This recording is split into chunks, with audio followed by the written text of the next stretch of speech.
My fusion system, fusing 1,000 chickens at the start. Chapter 341, The auction began. Young Master Casey, I was wrong. I beg you. Please stop hitting me. Glenn's face was covered in blood when he collapsed. When Casey kicked him, he had no idea how many of his bones were broken. He could only plead for mercy. He had determined Casey to be a gold-tier elite, and he did not expect his assessment to be incorrect. Initially, he intended to beat up Casey to vent his rage. After all, Casey was already wounded. However, Casey had vanished just as he was about to make a move. Then he experienced intense pain in his lower back. Casey had already stepped on him by the time he reacted. During that time, he had intended to resist, but an unseen force engulfed him, causing the combat aura in his body to stop circulating. He could not even move. As a result, he could only accept the beating. Casey had already kicked him for 10 minutes since the fight began. If you say that you are not going to fight, then don't fight. Doesn't that make me look bad? Do you understand why I am beating you? I heard you took the stuff that I had lost. Tell me where Alice is right now. If you tell me, I might leave your family a body for burial. Watson stepped on Glenn and acted arrogantly, just like Casey would. So that was what it was all about. Glenn realized why Casey had raced into his room. It was not because he was inebriated, he was there for revenge. Only a few people knew that he had captured several mermaids. Where did he get that information? Was one of his subordinates a traitor? Casey looked at the 4 men on the ground. They were already awake, but they were crouched at the corner with hands on their heads. When they stared at Watson, it was with terror. They wanted to help Glenn, but they were too afraid. A shitload of garbage. While he cursed those subordinates in his heart, Glenn said, "Young Master Casey, it was a mistake. I had no idea the stuff belonged to you. My men saw a few mermaids in the city and mistook them for intruders, so they apprehended them. We would have sent those mermaids to your house if we had known they were your property. I apologize. Do not change the subject now. Where is Alice? I have no idea where she is right now. I gave her to the higher UPS, and they didn't tell me anything." Watson grimaced when he heard Glenn's words. He could tell Glenn was lying because he noticed his eyes straying as he spoke. It was not difficult for him, who had attained platinum tier status, to carefully see all of Glenn's micro-expressions. "Are you certain you don't know? If you lie to me, the consequences will be disastrous." "I truly don't know, young Master Casey." "Very well." Watson nodded and did not ask any more questions. Instead, he turned to face the 4 other men, who were gathered in the corner of the wall. "What about you?" "We are not sure either." The 4 men shook their heads in unison, their eyes flashing. Watson closed his eyes. "System fusion, activate." Following his voice, the 4 guys huddled in the corner transformed into flowing lights and entwined with one another, transforming into a muscular man nearly 3 meters tall with distinct muscles. "Congratulations, Master, for fusing a gold-tier warrior attendant." Gold-tier attendant, unnamed. Ability, Master Water and Wind Dual Elemental Combat Aura, as well as gold-tier combat strength. Additional abilities, Muscle Hardening, when released, the muscles are as hard as steel, increasing strength by 100% and defense by 300%, Fearless, greatly increased immunity to spiritual attacks. What is going on? Glenn stood there bewildered as his 4 subordinates vanished and were replaced with an unfamiliar man. "I will ask you again. Where is Alice?" Watson asked the recently fused gigantic man. "Princess Alice was delivered to the Severed Fingers Gang's higher UPS. They are planning an auction at the Iris Flower Tavern tomorrow. Princess Alice would most probably be transported to the venue." The tenacious man knelt on one knee. As he responded respectfully, the huge power caused the entire room's floor to vibrate. "Excellent. Watson turned around and stormed out after obtaining what he desired. At that moment, he was startled to hear a fearful voice behind him. "Young Master Casey, are you going to let me go?" Glenn's face had already distorted from fear. He could hardly fathom what Watson had done. Magic? Sorcery? What kind of power could cause 4 of his gang members to merge and respond to Watson's words respectfully? Whatever it was, he felt he had seen something he could not see. "Of course, I will let you go, but at the same time, you will become a good person." Watson had grasped what was going on in the tavern just as he arrived. He did not plan to hold back against the scum like Glenn. "No, young Master Casey, I was mistaken. I was completely mistaken. System fusion, activate." As Watson said that, Glenn's voice came to an abrupt halt. He fused with the fused bodies of his 4 subordinates. After that, the attendant's body had shrunk significantly. His face had also changed into Glenn's appearance, but the aura from his body had grown stronger. He had reached the peak of gold tier. Compared to before, the attendant had an additional skill called the Hand of Theft. He could obtain items from other parties even more easily. Watson stepped out of the room, carrying Glenn, who had just been fused. Lana and her friends were whispering to each other when he arrived. When they saw him, the 2 mermaids approached him and apologized to him. "We are sorry. We've misunderstood you, young Master Casey. Thank you for coming to our aid." They noticed Glenn, who was standing next to Watson, while they chatted. They looked wary, magic ingredients swelled in their hands as they were ready to release magic, but Watson intervened. "Don't be scared. This person is now my subordinate. I have already determined where Alice is. She will be auctioned off later, and Glenn will lead the way for us." "Yes, my master. Please stay with me. I will take you right to the auction." Glenn knelt on one knee and bowed his head to Watson. "What?" The 3 mermaids shook their heads in bewilderment. It did not seem like a mental control. How did Watson do it? It was too amazing. Did young Master Casey truly subdue him? Could he be faking it? Bella took a step in front of Glenn and extended her hand to test him. Glenn, on the other hand, let Bella choke him by the neck. He only rolled his eyes and did not say anything. "Okay, Bella. He will die if this continues." Lana intervened just in time to stop Bella. "It is much better if he dies. Based on what he did to us, dying 100 times is not enough for him to alleviate my rage," Bella growled. "The most important thing right now is to find Alice. If you want revenge, I can give you Glenn after this," Watson said. He fused Glenn to gain information and incite friction between the Severed Fingers gang and the Ptolemy family. It did not look like the Severed Fingers gang would go down without a fight. The Ptolemy family and the Severed Fingers gang, in Watson's perspective, were not good people. He had a limited amount of time in the floating city. It would be better to let the 2 forces fight each other, as both sides would suffer huge losses in the end. With that notion in mind, a daring idea came to him. Later, he would not only save Alice, but he would also work to clean up the city. In the auction hall 10 minutes later, Watson sat in the first row of the auction hall. He was still acting like he was young Master Casey. 3 mermaid ladies stood by him. Lana sat on his lap, her fair arms wrapped around his neck. Bella and Rose sat on the seats on either side of him. They were both leaning against him, and their faces were hot. The 3 mermaids wore simple outfits. Their legs were covered with a layer of mist-like gauze, and their upper bodies were only covered by shells on their chests. Most of their beautiful skin was exposed because they were leaning against Watson. Their skin occasionally touched Watson's body, causing their bodies to heat up gradually, and the air they exhaled was hot air. "Young Master Watson, this position is very humiliating. Can we please sit further apart?"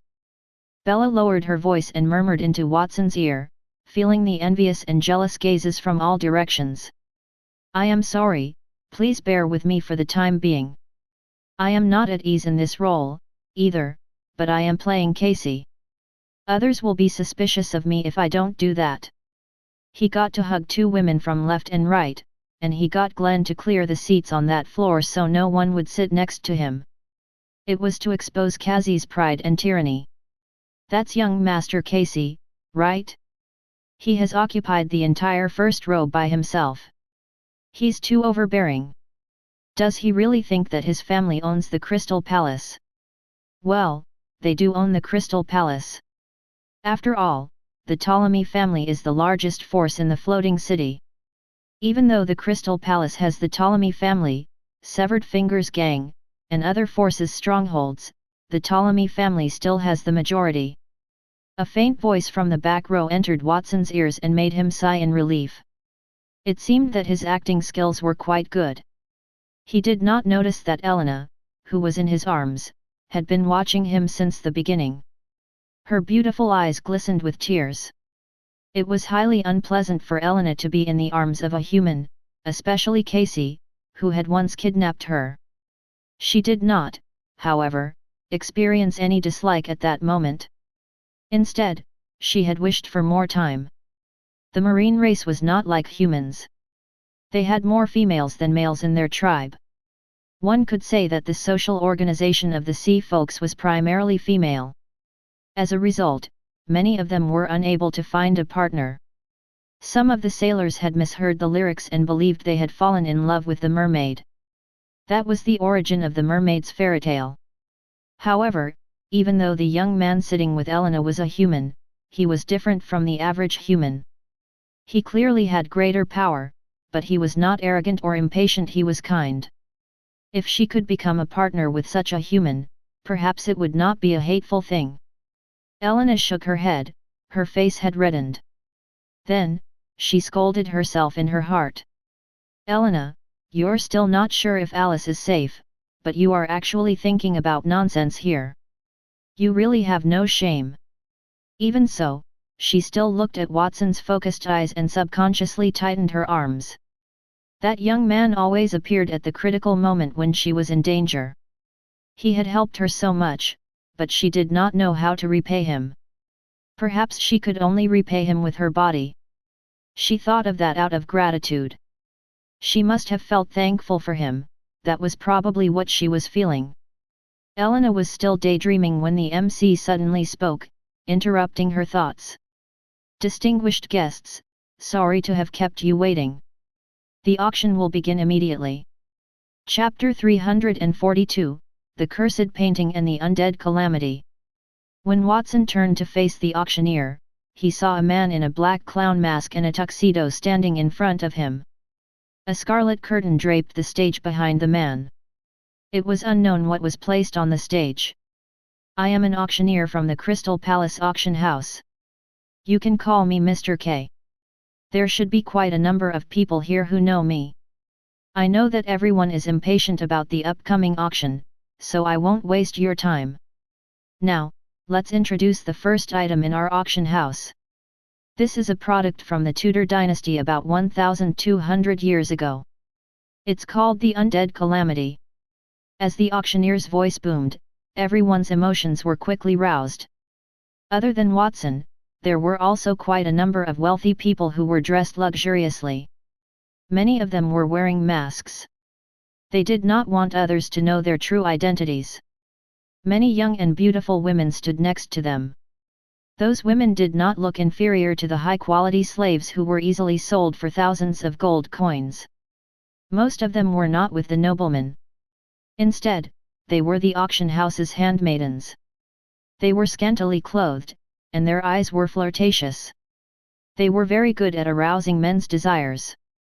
Watson was impressed by the design of the auction house.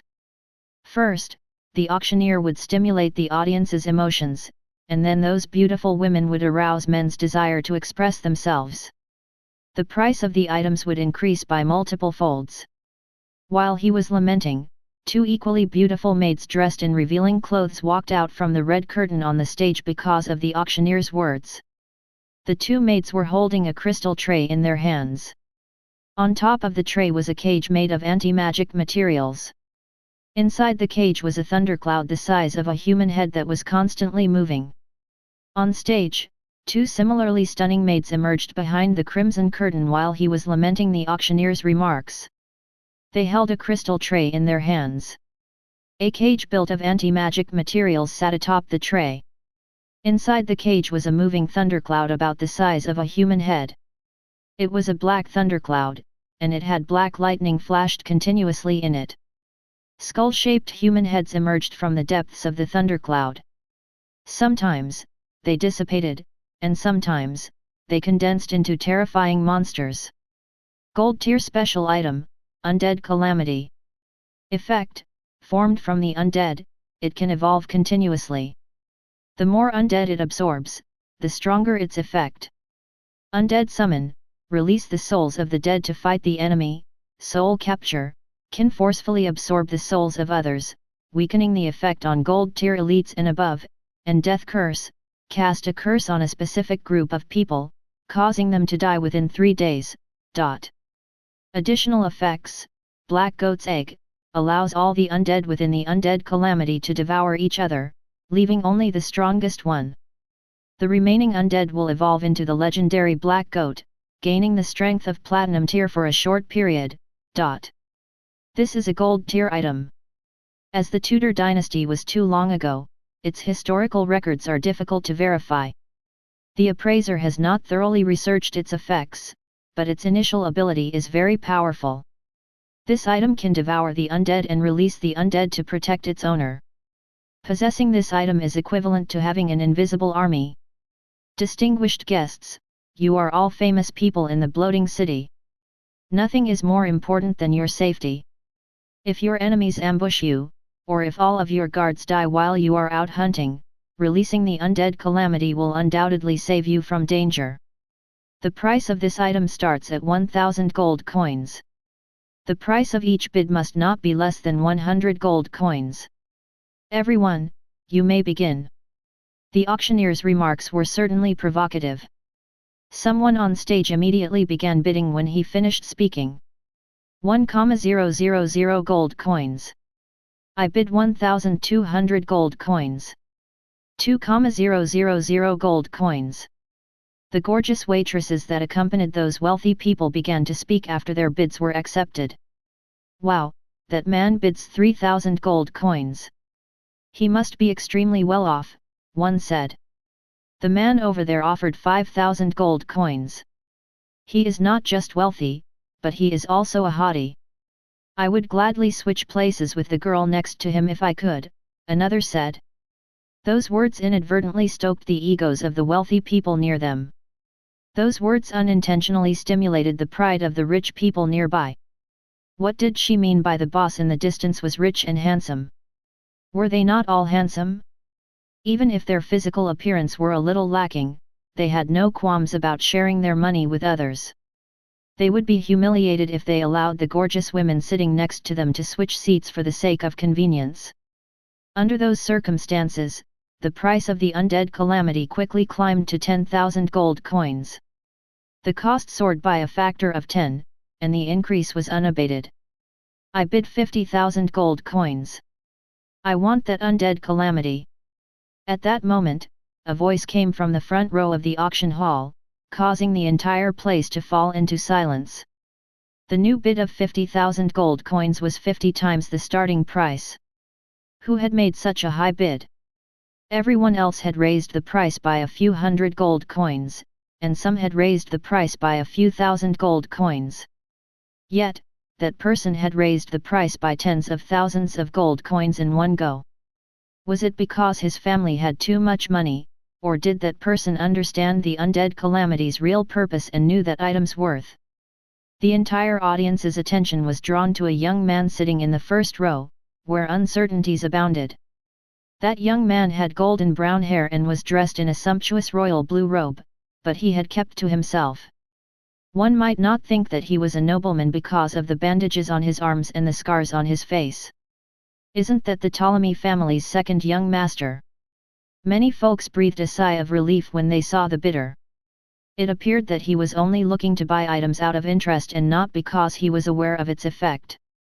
The item's scarcity discouraged many would-be buyers. Plus, the second young master had proposed such an exorbitant sum. They would offend the other party if they kept raising the price. It was not a good idea to irritate the Ptolemies with that kind of behavior. We have 50,000 gold coins. The young master Casey has offered to bid 50,000 gold coins. Is there anyone else who wants to raise the price? So, 50,000 gold coins going once, 50,000 gold coins going twice. At that point, the masked auctioneer deliberately glanced at the people in the auction hall.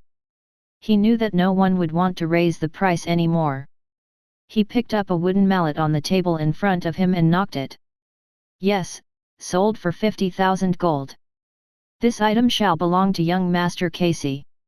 As soon as his voice fell, the two beauties on the stage carried the crystal tray and cage to the first row below the stage. Young Master Casey, the price of this item is 50,000 gold coins. Will you pay by cash or check? Put it on my tab first. I still have many things to buy. I'll pay after the auction is over. Watson pouted and gestured for them to write the check. The two beauties immediately took out the check and signed it as Casey after Watson nodded his agreement. Then, they placed the undead Calamity at Watson's feet. Watson, Casey merely sent someone to get 20,000 gold coins, and now you are asking for 50,000 gold coins. Elena questioned worriedly as the two maids walked away with the check. She was in Watson's arms. Do you really have that much cash on you? You even bought it right from the start. Would you have enough money to buy Princess Alice later? Elena was not worried that Watson would not be able to fork out 50,000 gold coins. Watson must have amassed a sizable fortune to have achieved the platinum tier at such a young age. She was only concerned about Alice's safety and thought it was ridiculous for Watson to spend 50 times as much money on a non-essential artifact from the Tudor dynasty. Don't worry. I will have enough money. Watson made a wish on his ring while he spoke, but his disguise magic obscured it.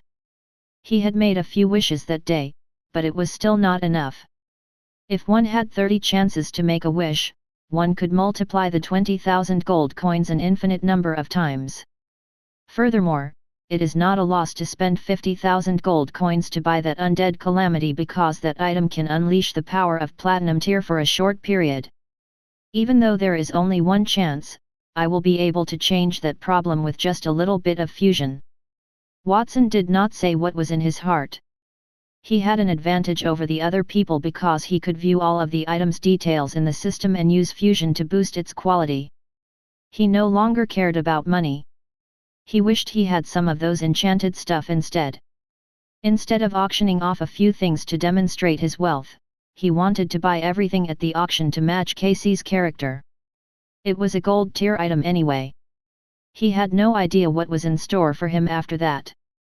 Since the first item has already been auctioned off, let's take a look at the second item. It is also a gold tier item. It is called Daphne's Eyes. It's a painting. This painting was painted by a famous painter in the kingdom 100 years ago. The painter died not long after he did the painting, and everyone who saw it died too, one after another. The auctioneer clapped his hands, and the two maids from before walked out with a tall shelf. There was obviously a painting on the shelf, but it was covered with a black cloth. The auctioneer looked mysterious as he motioned for the two maids to remove the black cloth. This painting is also known as the Cursed Painting Scroll. I will now display that painting in front of everyone. You must be extremely careful not to look at the girl's eyes in the painting. It was tense after he made that remark. There was tension in the room, whether or not anyone realized it. The canvas ripped off with a sound. Many of the attendees tensed up uneasily. However, they were relieved because the canvas was a painting of a young child crying and curled up in a ball. However, a little black cloth covered the young girl's eyes. The auctioneer was clearly kidding with everyone and did not intend to put them at risk in the first place. The price of this painting starts at 2,000 gold coins. Each increment must not be less than 100 gold coins. He smiled smugly as he noticed how well the mood had been set by then. As soon as he finished speaking, no one raised the price. Then, a familiar voice came from the front row of the auction house. I bid 100,000 gold coins. I want that painting. Chapter 343, I'll buy all the items. For 100,000 gold coins, really? Everyone followed the voice and saw that the bidder was Casey, who was still sitting in the first row. They were all a little dumbfounded. A sum of 100,000 gold coins was not a small amount for some of the less influential noblemen in the floating city. In fact, that was all of their wealth. However, Casey did not hesitate to shout out such a sum just to buy a painting. Even the Ptolemy family was not so wealthy. Is young Master Casey drunk? Or did he earn a lot of money from somewhere? Many people were confused. After hearing Casey's bid of 100,000 gold coins, they did not dare to raise the price anymore. Spending more than 100,000 gold coins to buy a cursed painting was not that crazy? No more bids? Then, that painting shall belong to young Master Casey. The black-masked man in charge of the auction was also a little surprised. He did not expect the Ptolemy family's second young master to bid for 2 consecutive lots. He looked at Casey and realized that 3 beautiful women surrounded him. He had understood the situation. Presumably, that young master had just found 3 beautiful women and wanted to show off in front of them. That was why he was so generous. It was enough to bid for those 2 lots. He expected that other people would not raise the price under such circumstances, so the auctioneer could not be bothered to ask the 3rd time. He immediately asked his subordinate to put the painting in front of Casey and was prepared to auction the 3rd item. The 3rd item is a peak gold tier weapon forged by the kingdom's most famous forge master, Master Berlin. The price starts at 5,000 gold coins. There's no need for that 250,000 gold coins. I'll take it. The entire venue was stifled again because the person who shouted the price was still Casey. Young Master Casey, are you sure you want that item? The auctioneer's voice also stopped abruptly, as if he had forgotten what the next line was. He initially thought that Casey intended to show off his ability in front of the 3 women, but it seemed that it was not the case at all. In addition, the money that Casey had thrown into the auction had already reached several 100,000 gold coins. It was enough for Casey to buy hundreds of high-quality maids and enjoy a different kind of enjoyment every day. Of course, I like that sword very much. 250,000 gold coins. If it's not enough, I'll add more. Casey, who was Watson, leaned back on the chair and spoke arrogantly. The blade on the stage was obviously the work of a master. It was gorgeous, and there were 7 gemstones inlaid on the hilt. A lifelike giant dragon coiled around it as if it wanted to swallow the gemstones. The entire sword emitted a sharp aura, even from a distance. One could still see its sharpness. He bid 250,000 gold coins. Young Master Casey must be crazy today. Did he bring so much money? Faint discussions could be heard from the seats behind them. Everyone looked at Watson as if they were looking at a madman. Young Master Casey, to ensure the orderly conduct of the auction, this auction item does not support checks but only cash payments. We need to verify whether the number of gold coins you have is sufficient for payment. May you cooperate with us, young Master Casey? The auctioneer's eyes flickered as he said that. He could not help but suspect that Casey had drunk too much and had come to the auction house to act crazily. Perhaps it was all drunken talks. If you want to verify it, then hurry up and do it. Don't waste my time. Watson maintained his arrogance as he vented his anger on the ceiling. I'm sorry, young Master Casey, for offending you. The 2 maids went to Watson and put a large box by his feet. The real Casey had brought that money, and after Watson had knocked him unconscious, it was Watson's turn to carry it with him. Crash! They opened the box, and the gold coins rolled out with a loud sound. The 2 maids bent forward and checked the gold coins in front of them. Their faces darkened as they continued to inspect the gold coins. One of them said, "Young Master Casey, there are only 20,000 gold coins here. Are you sure this is all there is?" So Casey doesn't have enough money. He was the one who bid on all those items just now. D****. Is he only here to cause trouble? We didn't even get a single item just now. They heard more complaints, and the auctioneer on the platform looked upset. At that moment, Watson smiled and twisted the ring on his finger. "Don't worry, who said that's all I have? I just have too much money, so it's not convenient for me to take it with me." As he spoke, the gold coins in the box in front of him suddenly began to split. 1 became 2, 2 became 4. In a short time, the money in the box had increased hundreds of times, turning into a mountain of gold several meters high.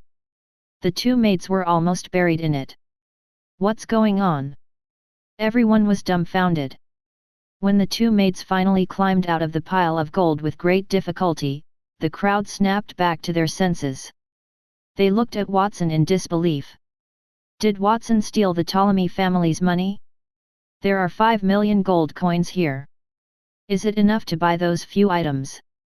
It's enough. The 2 handmaidens did not dare to say anything else.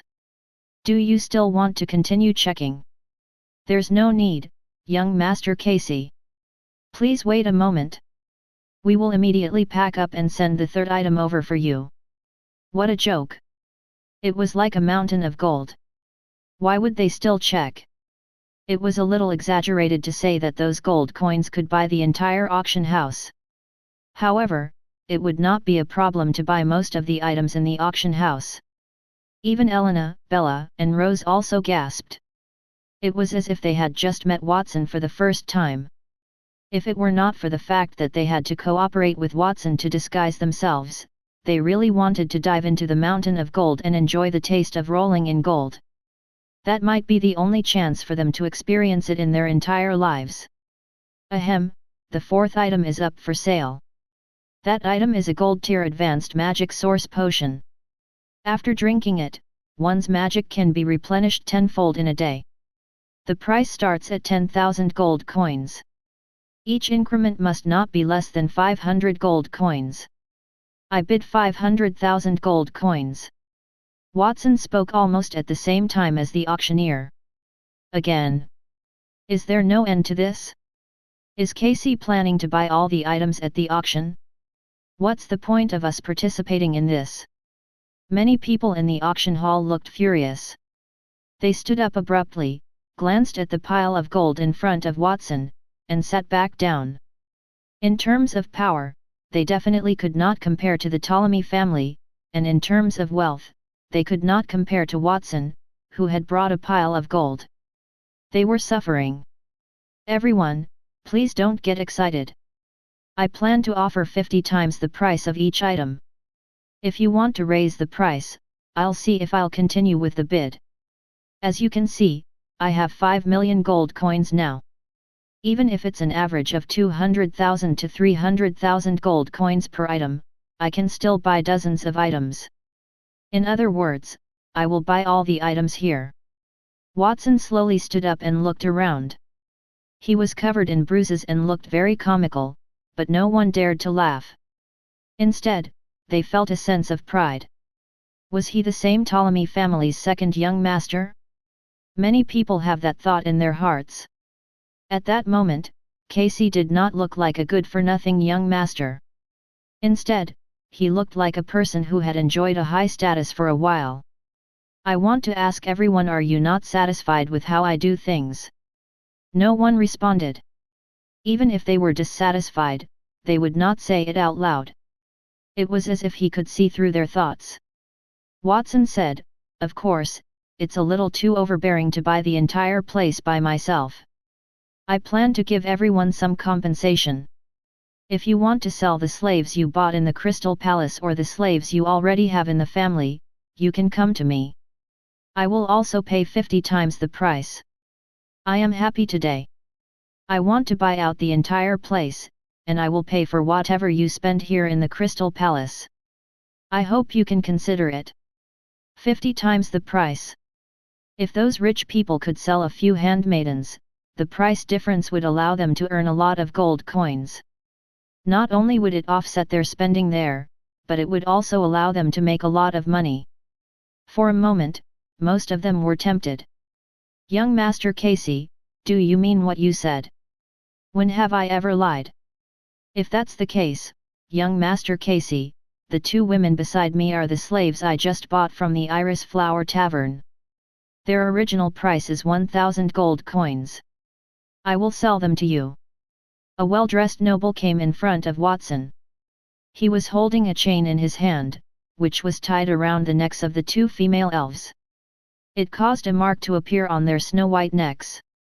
The two elves seemed to be sisters. They were about 14 or 15 years old. Their beautiful eyes were stained with tears, and their tiny faces were grey. They were trembling with fear as they approached Watson. Very good, I'll buy these too. These 50,000 gold coins are yours. Watson pouted, and a large lump of gold coins immediately floated from the mountain of gold in front of him. It was precisely 50,000 gold coins, and it landed in front of the nobleman. Thank you, young Master Casey. I won't be staying for the auction. I wish you a pleasant stay here. The nobleman could not stop smiling when he saw the gold coins. He hurriedly put the gold coins into a leather suitcase and turned around to leave. 2 slaves for 50,000 gold coins. That business was too profitable. As that person left, everyone was in an uproar. Young Master Casey, I have 3 slaves here. Their original price is 1,500 gold coins. I have many slaves by my side. Take mine first. I have 10 slaves in the Crystal Palace. According to the price, young Master Casey should give me 500,000 gold coins. Young Master Casey, my slaves are not by my side but in my mansion. What should I do? For a moment, the auction house was filled with people. The men rushed toward Watson while the women looked at Watson with complicated eyes. They did not expect that Casey would want to buy a large number of slaves or the auction house. As they thought of the rumors about Casey, they were worried about the women. At the same time, they were also very envious. The way Casey was spending his money at that moment was really tempting. If Casey did not have the bad habit of ravaging women, everyone would like them more. Chapter 344, The Statue of the Goddess of Misfortune. The people in the auction house had undergone a significant transformation within 1 hour. The wealthy individuals had sold their female slaves.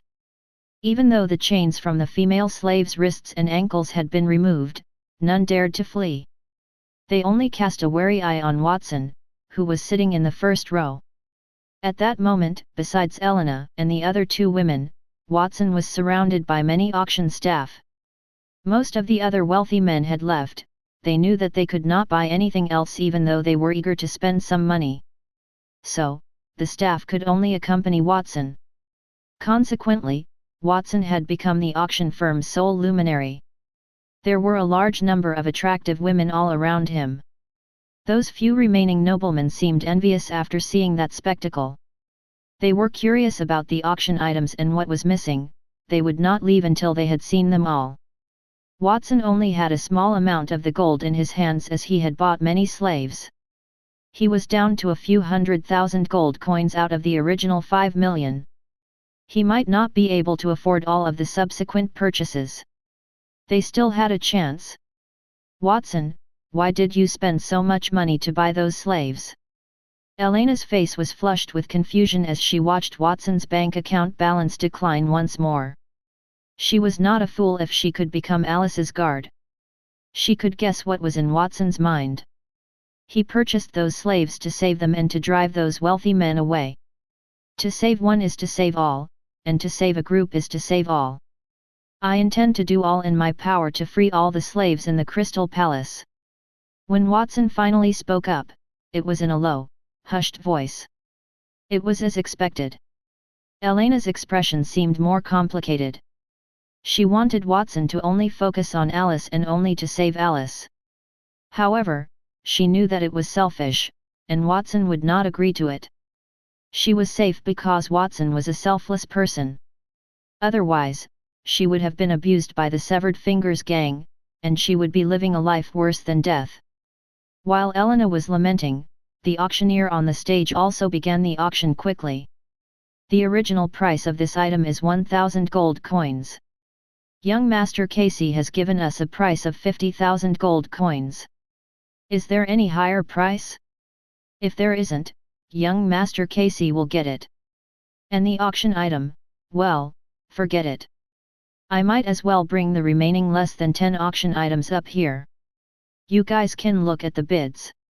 If no one is offering more than young Master Casey, then those items will belong to the Ptolemy family. Perhaps that was the fastest auction in the auctioneer's entire life. Typically, 20 items would last for half a day, but the auction had ended in 2 hours. One of the hours was because Watson was buying slaves. The wealthy men did not say anything. There was nothing worth buying in the subsequent items, those few items would simply fall into Watson's pockets. Young Master Casey has accomplished a great feat this time. He bought all the items and even bought a lot of slaves. I wonder what he's going to do? If he misappropriated the Ptolemy family's assets, he'd definitely be miserable when he goes back. I don't think so. No matter how bold Casey is, he wouldn't dare to do that unless he wanted to give up the right to inherit the family. I guess the Ptolemy family must have instructed him to do that. I wonder why. The few noblemen in the venue knew that the auction was over. They stood up and discussed in low voices. Everyone, please wait a moment. The auction isn't over yet. We still have one last item. The auctioneer's voice attracted the gazes of the men who were about to leave. Immediately after that, the stage with the red curtain suddenly opened. Behind the curtain was a huge glass wall, it was filled with sky blue sea water. There were corals and schools of fish in the sea water. Under the illumination of the lights, they looked gorgeous. However, those were not the most beautiful things in it. It was the most beautiful little mermaid they had ever seen. 2 bright white shells covered her newly developed chest. Her sky blue hair floated in the water as the crystal crown on her head appeared. The little mermaid's face was perfect. Her round eyes seemed sad as she looked outside through the transparent glass. This mermaid is a precious species that we caught yesterday. According to the crown on her head, we guessed that she is part of the royal family of the sea folks, and her bloodline is very pure. According to ancient records, every royal family member has an ability that is different from the other sea folks. When they are in love, their tears will turn into pearls. If a mermaid princess falls in love with a man who makes her cry continuously, that person will obtain an endless amount of wealth. Then, he continued to say, it's not only that, but the body of the mermaid princess is also incomparable to that of an average sea folk. She can bring an incomparable experience to men. As the final item, the price of this mermaid princess will start at 100,000 gold coins. Each increment should not be less than 10,000 gold coins. However, young Master Casey had offered 50 times the price of each item. Therefore, the current price of this mermaid princess is 5 million gold coins. There shouldn't be anyone competing with young Master Casey. Of course, if young Master Casey doesn't have enough money, it is also possible to lower the price. The auctioneer glanced at the few remaining gold coins in front of Watson. When they first caught the mermaid princess, someone from the Severed Finger gang had wanted to keep it as a tool to make money. However, the higher UPS rejected it because the mermaid princess would only cry when she fell in love with someone. It was easier said than done to make the mermaid princess fall in love with a human trafficker. In addition, the sea folks would have their revenge. So, they still decided to sell it. Who said that I don't have enough money? Watson smiled and twisted the ring on his finger again. The pile of gold coins in front of him immediately began to glow and multiply, from hundreds of thousands to 5 million gold coins. The other men's expression darkened when they saw that. They cursed in their hearts, they had been waiting for Watson to reject that offer due to lack of money. D*MN, Casey. How could he have so much money? Watson had already taken out close to 10 million gold coins. It was not a tiny amount, even for the Ptolemy family. Everyone thought that the family must have had an ulterior motive. Then, those nobles understood that the Ptolemy family was there for the mermaid princess. Even though 10 million gold coins was a lot, they could earn them back again. However, the mermaid princess's tears would turn into a pearl as long as she cried. That was an endless amount of wealth. Even if they knew that they would not be able to take out 5 million to compete with Watson. I think no one would be able to compete with my 5 million gold coins. Then that mermaid will come. Wait a minute, I'll bid 5,500,000 gold coins. Watson had wanted to say that the mermaid would go to him. At that moment, a hoarse female voice came from the back row of the auction hall and interrupted him. Frowning, Watson turned his head and found a tall figure in a black robe. A burly man, also in a black robe, was next to her. He deliberately pulled the brim of his hat to cover his face. "Miss, our auction house has to verify if you have that much money," the auctioneer asked. Crash! As soon as his voice fell, the burly man beside the woman raised his hand. A black hole appeared in the sky, and the azure sea water washed countless pearls forward and fell to the ground. The mountain of pearls piled up higher than the mountain of gold coins in front of Watson. "Do you still need to verify it?" "No, no need." The auctioneer wiped the cold sweat on his forehead. "What's going on today?" Not only did the Ptolemy family's second young master bring a mountain of gold coins, but those two mysterious people are even more terrifying. They had brought a mountain of pearls. According to the market price, a pearl can be sold for dozens or even hundreds of gold coins. The total value of those pearls was estimated to be over 100 million gold coins. What's going on with those two people? Watson observed the two people in the back row. The man glared back at him. He could see Elena's body tremble when those two people appeared. However, he did not pay much attention to a plan to save Alice. He turned his head to look at the pile of gold coins in front of him. He was considering whether to double the number of gold coins. He had just created 10 million gold coins, but he had only used 10 wishes. He still had 20 more chances to make the number of gold coins in front of him reach the trillion level. However, he was considering whether or not he should do that. 1 trillion gold coins were enough to blow up the entire auction hall. Furthermore, the Ptolemy family did not have that much money, so it would be hard to explain it when the time came. Just as he was hesitating, the woman said, "Time is a precious thing. Let's end this quickly. The total value of our pearls is 1 million gold coins. That is the limit that we can afford. If young Master Casey's bid is not as high as ours, then the mermaid princess will belong to us. Young Master Casey, what do you say?" The auctioneer looked at Watson. Watson hesitated for a moment but did not multiply the gold coins in front of him. "I really can't afford 100 million gold coins. In that case, that mermaid princess is. Even though I can't take out 100 million gold coins, I can give you something more precious."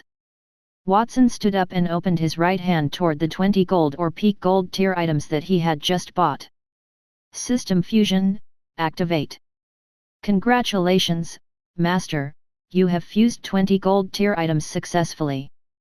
You have obtained a peak platinum tier item, the Goddess of Misfortune statue." Chapter 345, Where Alice Belong. Platinum tier peak special item, the Goddess of Misfortune statue. Effect: the favor of the goddess consumes one's luck in exchange for wealth. The amount of luck consumed is proportional to the amount of wealth exchanged, according to the ratio of 1 day's luck to 1 million gold coins. Additional effect: the Tease of Fate.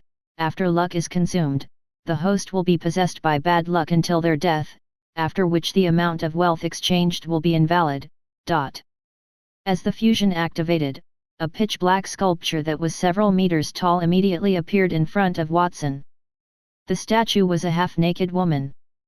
The woman had two heads, one was upside down. The front head had a gentle smile that made people love her, while the other one had fangs. It was abominable. There were 12 pitch-black wings on her back, and they were spread out at an angle that surrounded her entire body. Every feather was lifelike, making people wonder if the wings would flap in the next moment. The moment he saw that sculpture, Watson understood its specific function. By using his own luck to bless the goddess of misfortune statue, he would be able to exchange it for 1,000,000 gold coins. If his luck was used up and he died on the first day, he would only receive 1,000,000 gold coins. If he could live until the second day and still wanted to exchange his luck for wealth, he would receive 2,000,000 gold coins. That was a method of risking one's life to exchange for money. Even though it was a peak platinum tier item, its two abilities were a little weak. However, Watson could still understand its power.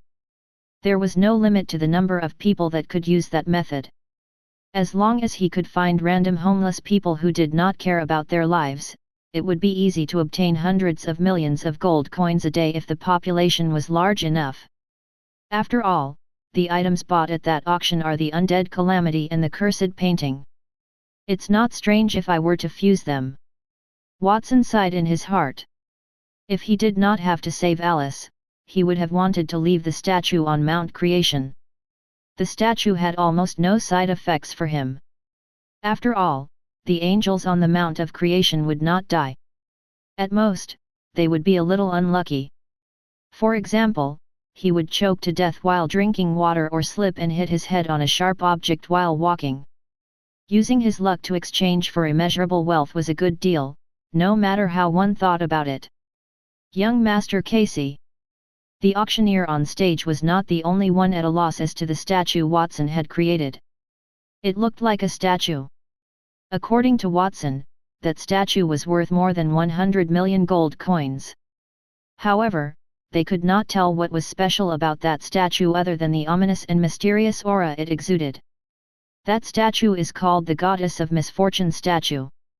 It is a platinum tier item. Its function is to exchange one's luck for wealth. One's luck can be exchanged for 1,000,000 gold coins a day. Of course, if the person is not strong enough, they are very likely to die during the period of bad luck. Watson's words caused a massive uproar in the auction hall. Using luck to exchange for money, is that true? Let's not talk about whether it is true or not. Casey said that the sculpture is a platinum tier item. Is he lying? If he isn't lying, how did he do it? Using the 20 items he bought to turn into that sculpture? Did he already know that those 20 items are connected to each other and will turn into stronger items when fused? They had seen it just now. Watson had said a few words at the 20 auction items he had bought, and those items had fused and turned into that sculpture. They did not doubt that Watson had cast a spell because it was rumored that Casey was a good-for-nothing young master, so it was impossible for him to master such a magical spell. Even the greatest mage in the kingdom, Antonio, would not be able to cast such a spell, let alone Casey. They had never even heard of a spell that could fuse items and improve their quality. They could only speculate that those items were correlated, and Watson happened to have mastered the way to link them, causing them to turn back into their original forms. The auctioneer on the stage thought the same too. At that moment, his eyes reddened as he looked at Watson. He was regretful. That auction house was the property of the Severed Fingers gang, and he was one of the higher UPS. Most of those items were obtained by gang members while excavating ruins around the world, and some were purchased from others. Most of those items had an ominous aura and a dark legend, so the prices they paid were meager. Therefore, it was not impossible that those items were fragments of a platinum tier item. If the higher UPS knew that those items could be pieced together to become a platinum tier item, and I had sold it, they would punish me, right? The auctioneer stared at the sculpture, his eyes flickered. He could put the statue back into his bag, but before that, he had to test whether Watson had been truthful. The auction house does trust young Master Casey's reputation, but just to be on the safe side, let me send someone to test it out. The auctioneer was polite as he looked at the maids. One of the two maids, who had been in charge of carrying the auction items, immediately walked toward Watson and asked hesitantly, "Young Master Casey, how do I use that sculpture?" "Just make a wish on the sculpture and say that you want to exchange it for a few days of luck." "But are you sure? If you lose your luck, you might die." The maid looked back at the auctioneer and nodded firmly. "Yes, I'm willing. I want to use a day of luck to exchange for wealth." Swish! The wings on the statue suddenly flapped. The two arms of the goddess rose and grabbed the maid. As the maid screamed in fear, the beautiful statue, which had looked pleasant, suddenly turned into a sinister face. Then, its mouth opened and spat a cloud of black fog, which went through the maid's mouth and nose and into her body. The maid's skin turned black. She trembled and took 2 steps backward. She coughed violently. One gold coin after another exploded out of her mouth. It was stained with blood as if her body had become an enormous money jar. After a few minutes, the maid stopped coughing, and there was a mountain of coins in front of her. "It does work," someone whispered from the audience floor. Everyone's eyes became fervent, including the auctioneer on the stage. Although it was dangerous to use luck to exchange for gold coins, it was also terrifying to cough out gold coins from one's body. They could let their subordinates do that for them. It was a total of 1 million gold coins. Many noblemen could only accumulate so much wealth in their lifetime, but with the goddess of misfortune statue, they only needed 1 day to get that much or even more wealth. While everyone was breathing heavily and staring at the gold coins on the ground, the maid, who had just exchanged her luck for wealth, suddenly screamed. She took 2 steps backward and was about to return to the stage. However, when she walked up the stairs, she slipped and fell onto the ground. Her right ankle was broken, and the sole of her high-heeled shoe was also damaged. Half of the broken sole had pierced into her calf. However, that was not the end. When the maid hugged her calf and cried out in pain, the ceiling above her head cracked. A huge stone slab had shattered due to years of neglect, and it smashed down onto her head. That was the consequence of trading with the statue. They had just exchanged for wealth, and then bad luck had arrived. The maid's face contorted with horror as she watched the stone slab fall on top of her head. Watson jumped to his feet at that exact instant. The bandage covering his chest came undone, showing scabby arms that needed more time to heal. He grabbed the falling stone slab with his right hand, and it shattered under a powerful force. Watson used his other hand to pick up the maid who had fallen onto the ground. "Are you okay?" "Young Master Casey, I'm fine." The maid's eyes darted around as she stared at the man in front of her in surprise. She did not expect Casey, who was rumored to love torturing women, to save her. Casey had protected her.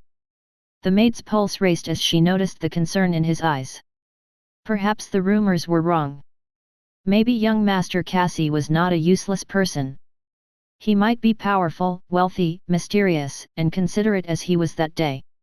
Perhaps someone was jealous enough to slander him. The price of exchanging bad luck is not something that an ordinary person can bear. You should find a place with many people to rest and avoid getting injured. Watson's right hand caressed the maid's calf and pulled the sole from the high-heeled shoes. He cast 2 types of God's blessings, one from the God of healing, and the other, the God of luck.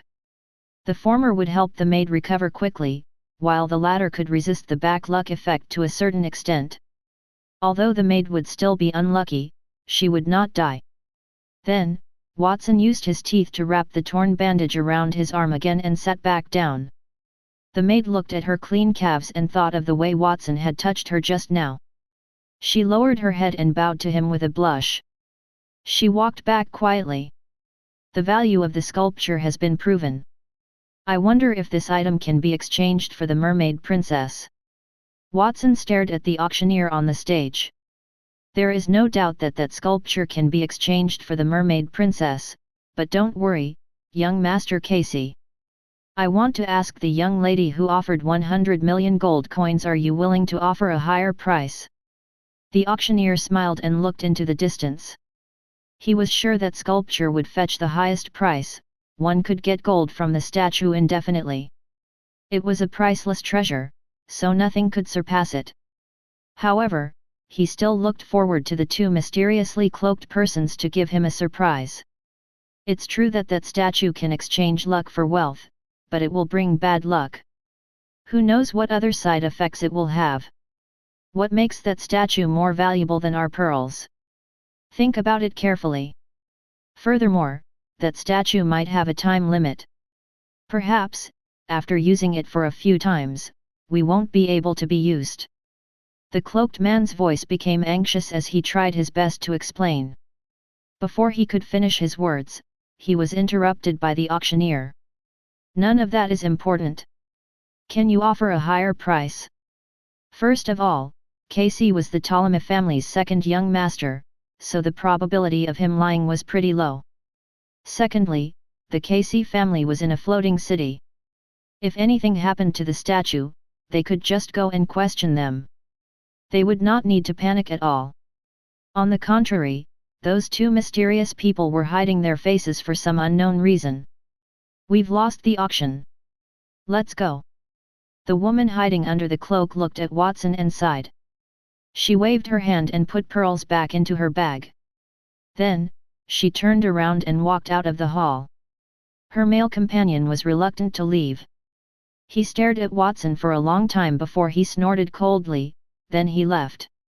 The auctioneer opened the water curtain behind him without even looking at the two of them and let the little mermaid out. He took her to Watson and bowed to the young man. Congratulations, young Master Casey. You've made a name for yourself today. You have bought all the items here today, even the hidden ones. I think your status in the Ptolemy family will be greatly improved after this. From now on, this mermaid princess will belong to you. I will take that goddess of misfortune statue with me. There will be another auction here 3 days and 3 days. I hope that you will be able to join us then. Chapter 346, Platinum Tier C folks. It depends on my mood. Watson snorted, stood up, and walked out. Elena and the other two followed him, encompassing Alice in the middle as if they were afraid she would run away. They walked out together with the hundreds of slaves that Watson had bought. The auctioneer did not feel angry at Watson's arrogance. Instead, he looked around as if it was normal. Dear esteemed guests, I'm very sorry, but that auction has ended. I hope that everyone can leave this place in an orderly manner and come back again next time. He planned to wait for Watson to leave before clearing that place and handing the statue of the goddess of misfortune to the higher UPS. Perhaps the higher UPS from the Severed Fingers gang would see the platinum tier items he had paid and would be so happy that they rewarded him with tens of thousands of gold coins or even gave him a promotion and a raise. The auctioneer's eyes lit up, and he began to fantasize about his beautiful future. The wealthy people on the scene stood up and looked at each other with strange expressions. They did not feel sorry or sad because they did not get the item. They learned an important piece of news: the Ptolemy family had come for the mermaid princess time, and they were willing to fork out tens of millions of gold coins for her, and their second young master was not so cowardly. It seems that we have underestimated the Ptolemy family's second young master. He is not a coward, and he is also very good at planning.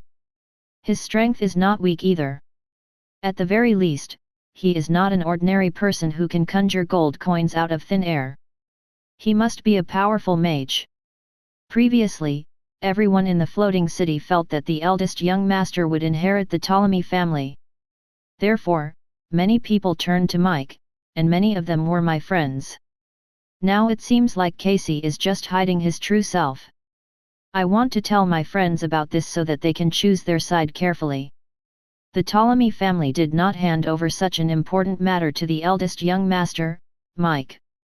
They had chosen Casey instead. The reason for that was very intriguing. No matter what, Casey was in the limelight, many people had seen him. Perhaps that news would spread throughout the floating city, renewing everyone's impression of that useless young master. Watson had already arrived at a spacious street outside the Iris Flower Tavern, he was unaware of what the wealthy people in the auction house had thought about the matter. Elena, I did not disappoint you.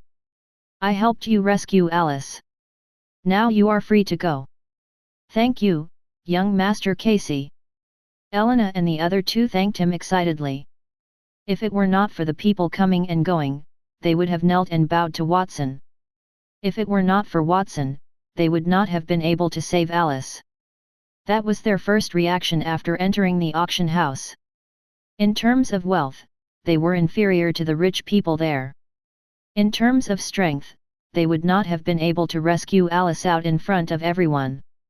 Many of the staff members there were gold-tier elites. You're welcome. This isn't a safe place either. You guys should leave. Watson shook his head and was about to say something when a cold hand gently grabbed his shoulder. He subconsciously turned his head and realized that it was the youngest mermaid. The mermaid stared at him with her big round eyes. The corners of her mouth curled up slightly.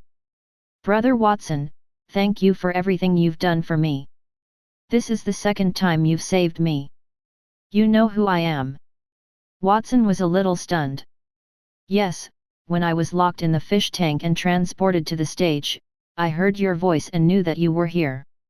Your voice is different from others, it has a special charm to it. Every mermaid is an expert singer, so I can hear the difference. After seeing Sister Elena, I am even more certain that you are Brother Watson.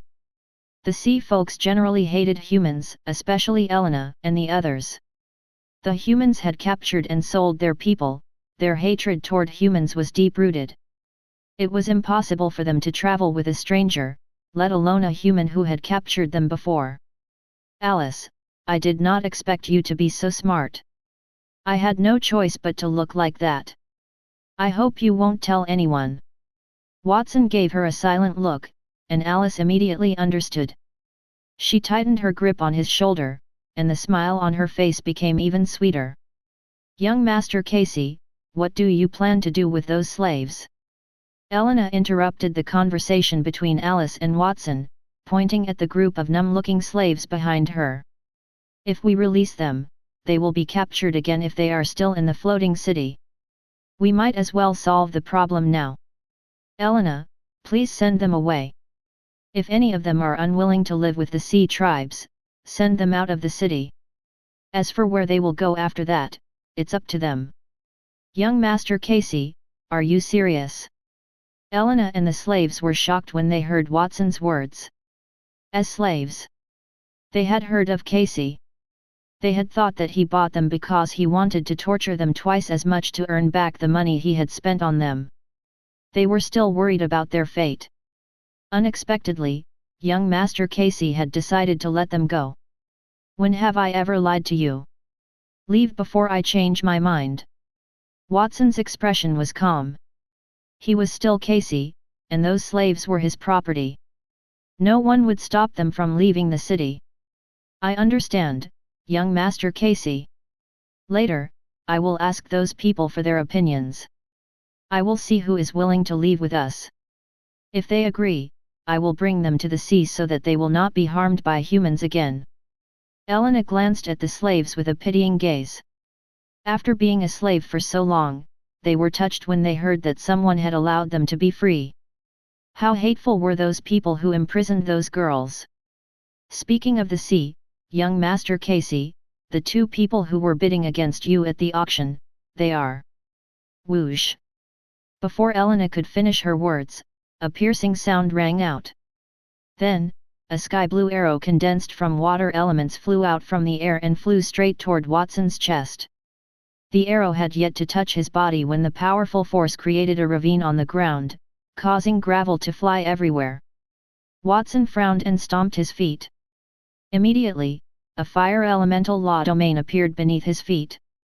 A flaming volcano erupted like a mountain, forming a wall of fire around him.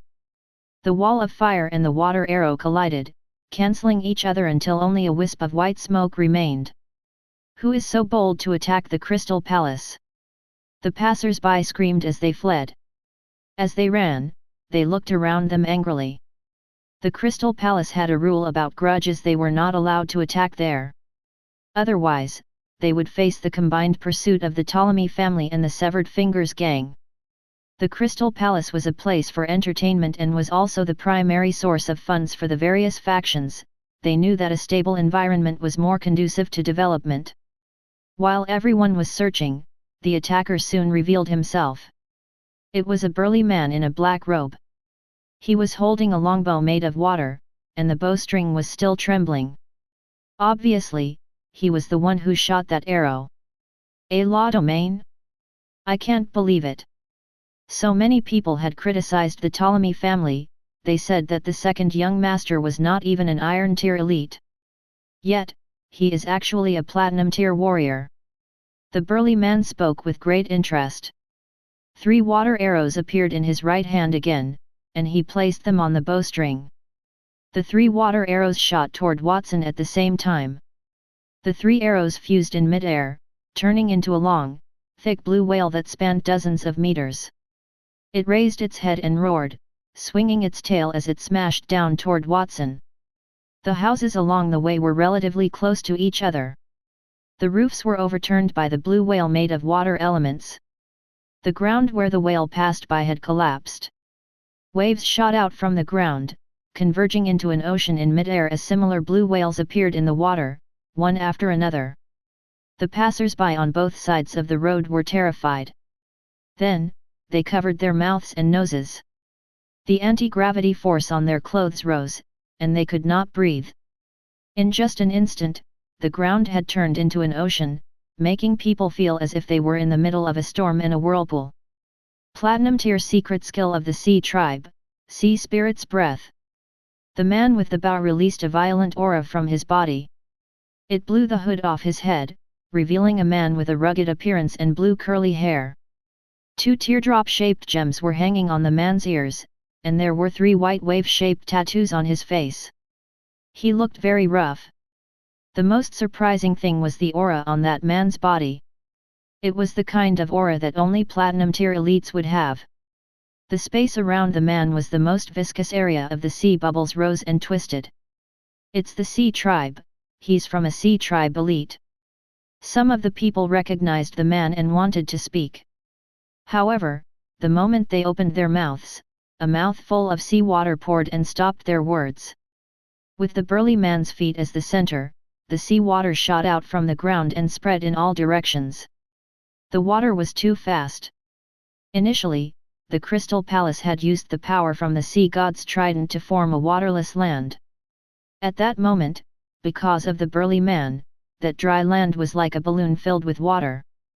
The crowd was at a loss because of the rapidly spreading water flow, not to mention Watson, who was at the center of the attack. The blue whales formed were rushing in his direction. The impact of each of those whales was not weaker than a landslide. Hundreds of blue whales rushed toward him, and even more so when he was in the water. An invisible vortex had already wrapped around his arm. The only ones who could move freely in the water were Alice, Lana, and the other sea folks. However, they were also anxious at that moment. No, Lord Owen. That is not the real Casey. He was the one who saved us. His name is Watson.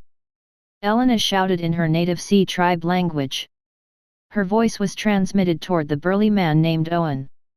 The Sea Tribe language could be spoken in the water because it was used in such situations. What did you say? The burly man's expression changed. He wanted to stop, but his speed was too fast and fierce. He could not stop. He could only watch as hundreds of giant blue whales stacked on top of each other and swallowed Watson. Chapter 347, Send them all away. Your Highness, I'm sorry I'm late. This is not a place to stay for long. The news of my appearance has probably already spread.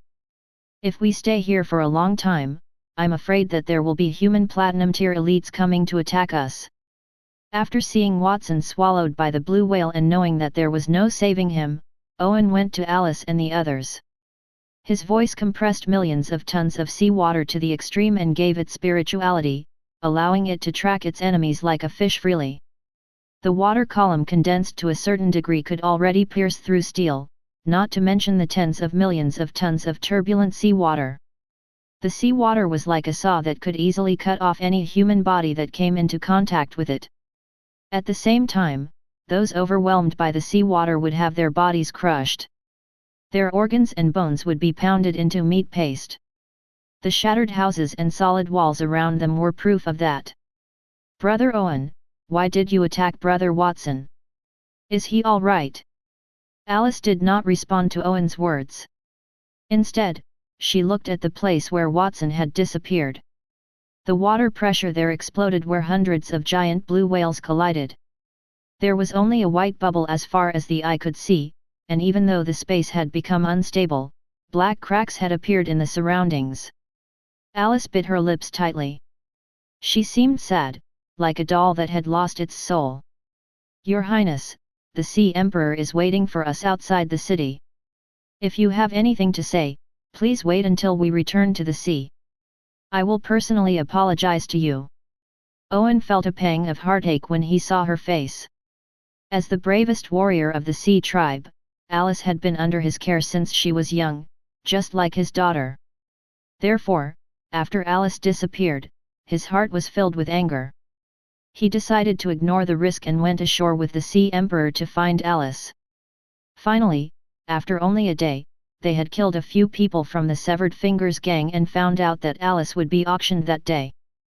Therefore, they brought all the sea folk royal family's wealth and were prepared to buy Alice at the auction. They left quietly. Who would have thought that their plan, which should have been flawless, would be ruined by Watson? No one knew what method Watson used to create a platinum-tier goddess of misfortune statue on the spot. Even a pearl worth hundreds of millions of gold coins was inferior to it. There was no other way. Since they could not take Alice away quietly, they could only make a big fuss and take Alice by force. At that moment, after listening to Elena and Alice's words, he realized that young Master Casey was actually a fake. During the process of gathering information, Owen heard that Casey was the first group of people to take Alice away. That was why he did not inform Alice and the others before he launched a sneak attack in anger. He knew that he had killed the wrong person, but Owen had no way to make up for it. He could only take Alice and the others away and then make a long-term plan. Boom! Suddenly, they heard a violent sound from the center of the ocean, accompanied by a ball of scorching heat. Platinum tier spell, Chain Vermilion Nova. Golden red suns rose one after another and fell on the blue whales swimming in the ocean. After absorbing the golden red sun, the blue whales expanded infinitely, turning into gas. Then, it exploded, and dry wind blew out from within the area. It eliminated the water vapor in the air. Initially, Owen's platinum tier spell could fill the entire crystal palace with the water. Other people would be busy trying to escape, and he could have successfully run with Alice. However, as the red suns rose, the sea water in the entire crystal palace instantly evaporated, turning into white clouds that floated into the sky, forming a continuous layer of clouds. Many passers-by trapped in the water almost drowned. They coughed violently. They fell to the ground with disheveled hair. They looked like drowned rats. The wreckage of houses that had been floating in the ocean also fell with a rustle, piling up into a small hill on the ground. In that mess, Watson's disguise, Casey, was floating in the air. The bandages wrapped around his arms were dancing in the air, and the phantoms of thousands of arms and hundreds of eyes appeared behind him, constantly flickering. If it were not for the wounds on his body and face, he would have looked like a god of war. How is that possible? Owen looked at the sky in shock. His face was filled with disbelief. Others might think that he caused the wounds on Watson's body, but he knew very well that the attack did not harm his opponent. Those wounds were already on Watson's body. He had just his strongest move to kill Casey due to his anger. Even though the Sea Tribe's platinum tier elites were not as prevalent as the humans, their peak strength was not inferior. That was also why the Sea Tribe was often captured and sold by humans, but their race was not exterminated. Even elites of the same level should have been seriously injured when confronted with his enraged attack. When he looked over, the fake Casey was still alive. Who exactly was that person? So, Watson is fine. He scared us to death. Elena and the others let out a sigh of relief. At the same time, they were a bit surprised.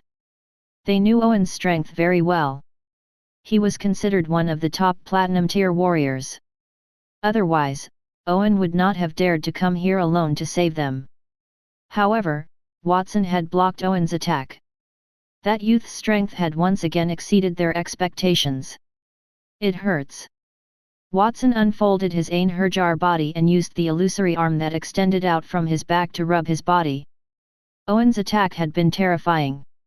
Even though he had the Einherjar body, he still felt the pain. However, that was all to it. If it were not for his identity as Casey, he would not have been able to reveal too much of his strength. He only needed to use his absolute reflex spell to deal with Owen's wails. It's young Master Casey. He saved us. Many people on the street raised their heads with difficulty after escaping. They were surprised to see Watson floating in the air. They had never heard of Casey being able to fly. However, he was still able to survive a single attack from a platinum tier marine warrior. That meant that Casey was not weak, so it was not surprising that he could fly. I can't believe the good-for-nothing Casey, who only knows how to harm women, has such strength. More and more people raised their heads and imprinted that scene in their minds. Your Highness, let's go. As he felt the hateful gazes from all directions, Owen knew that his plan busted. He snapped back to his senses and carried Alice on his shoulders. Then, he rushed out of the Crystal Palace. The sea folks want to leave. Stop them, quickly. Silver and gold tier elites rose into the air. Since many rich and powerful people had gathered in the Crystal Palace, it was impossible for those people to go out without their bodyguards.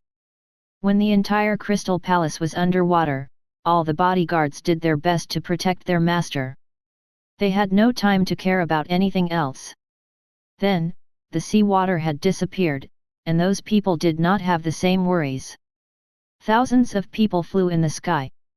Countless combat aura attacks and spells landed beside Owen, causing the sky to explode with brilliant fireworks.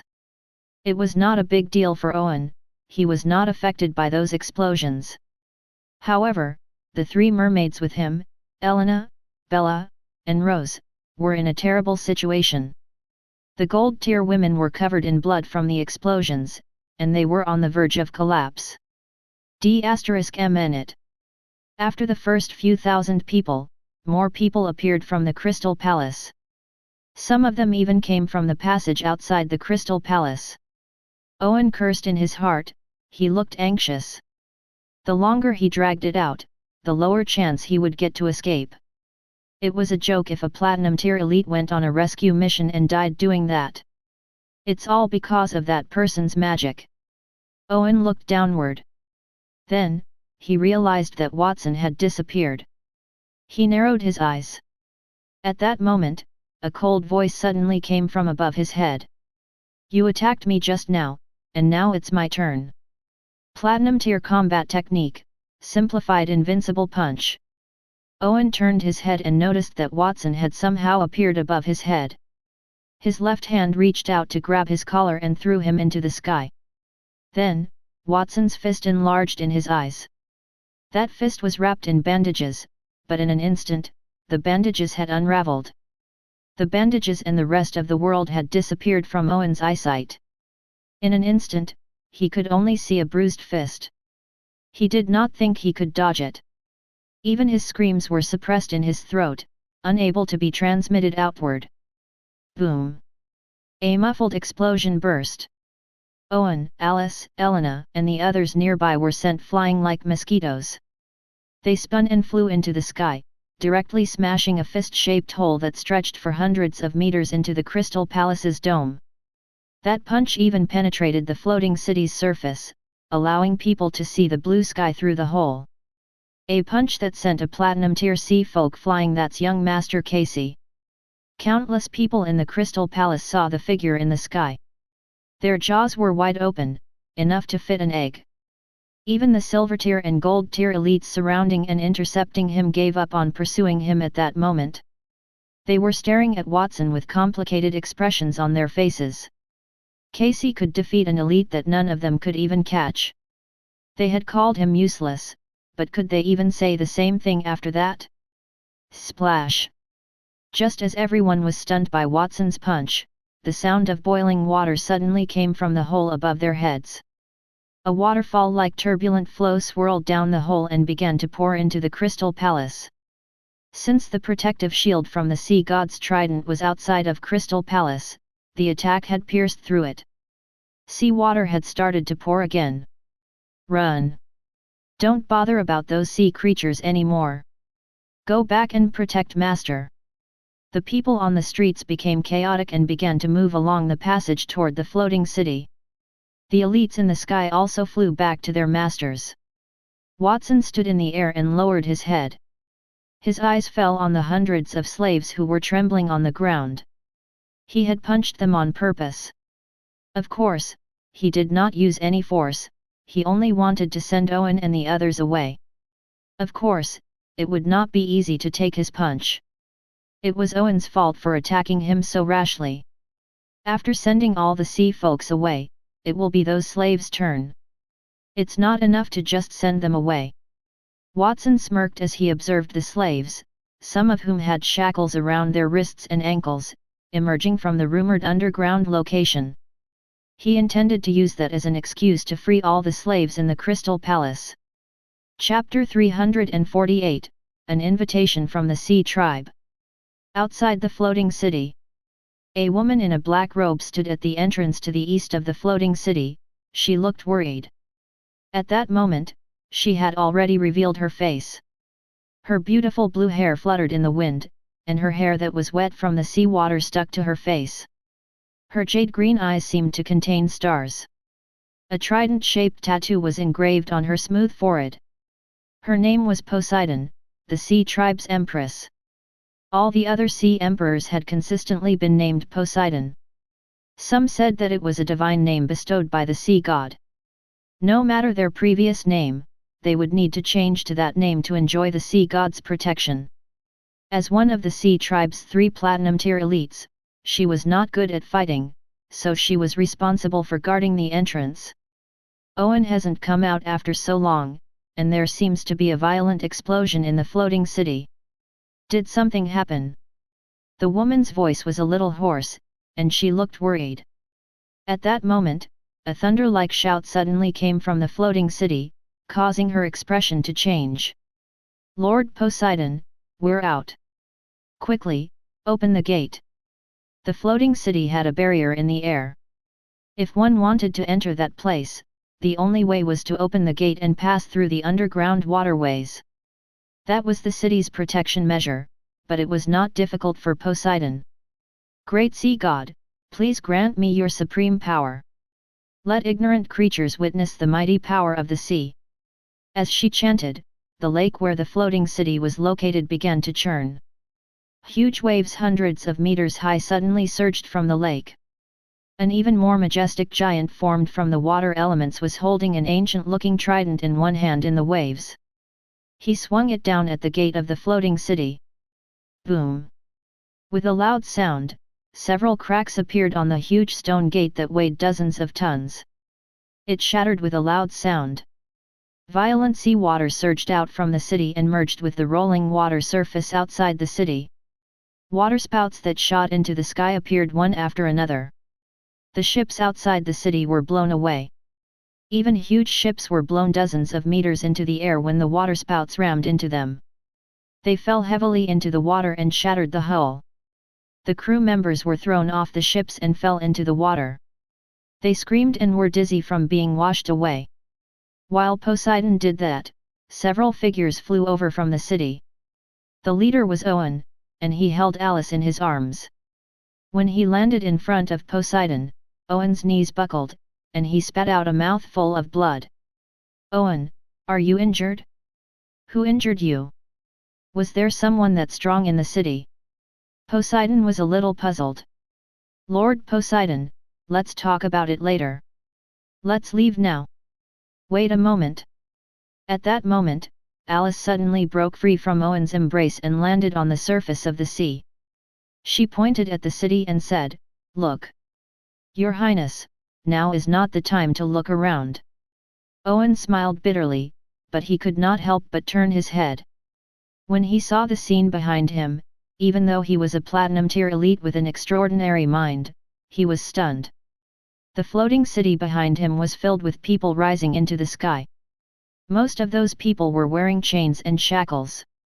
They were obviously slaves. There were tens of thousands of them. As they rose into the sky, the chains on their bodies broke. Soon, they were in the sky. A translucent eggshell-shaped light barrier appeared in the sky. It emitted an intense light that prevented them from continuing to rise.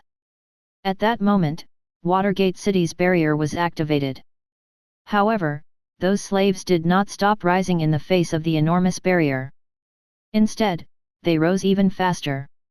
Just as they were about to collide with the barrier and break their heads, a person appeared below the barrier and punched the sky. Crack! The barrier shattered, and a huge fist appeared in the clouds. Despicable Sea Tribe.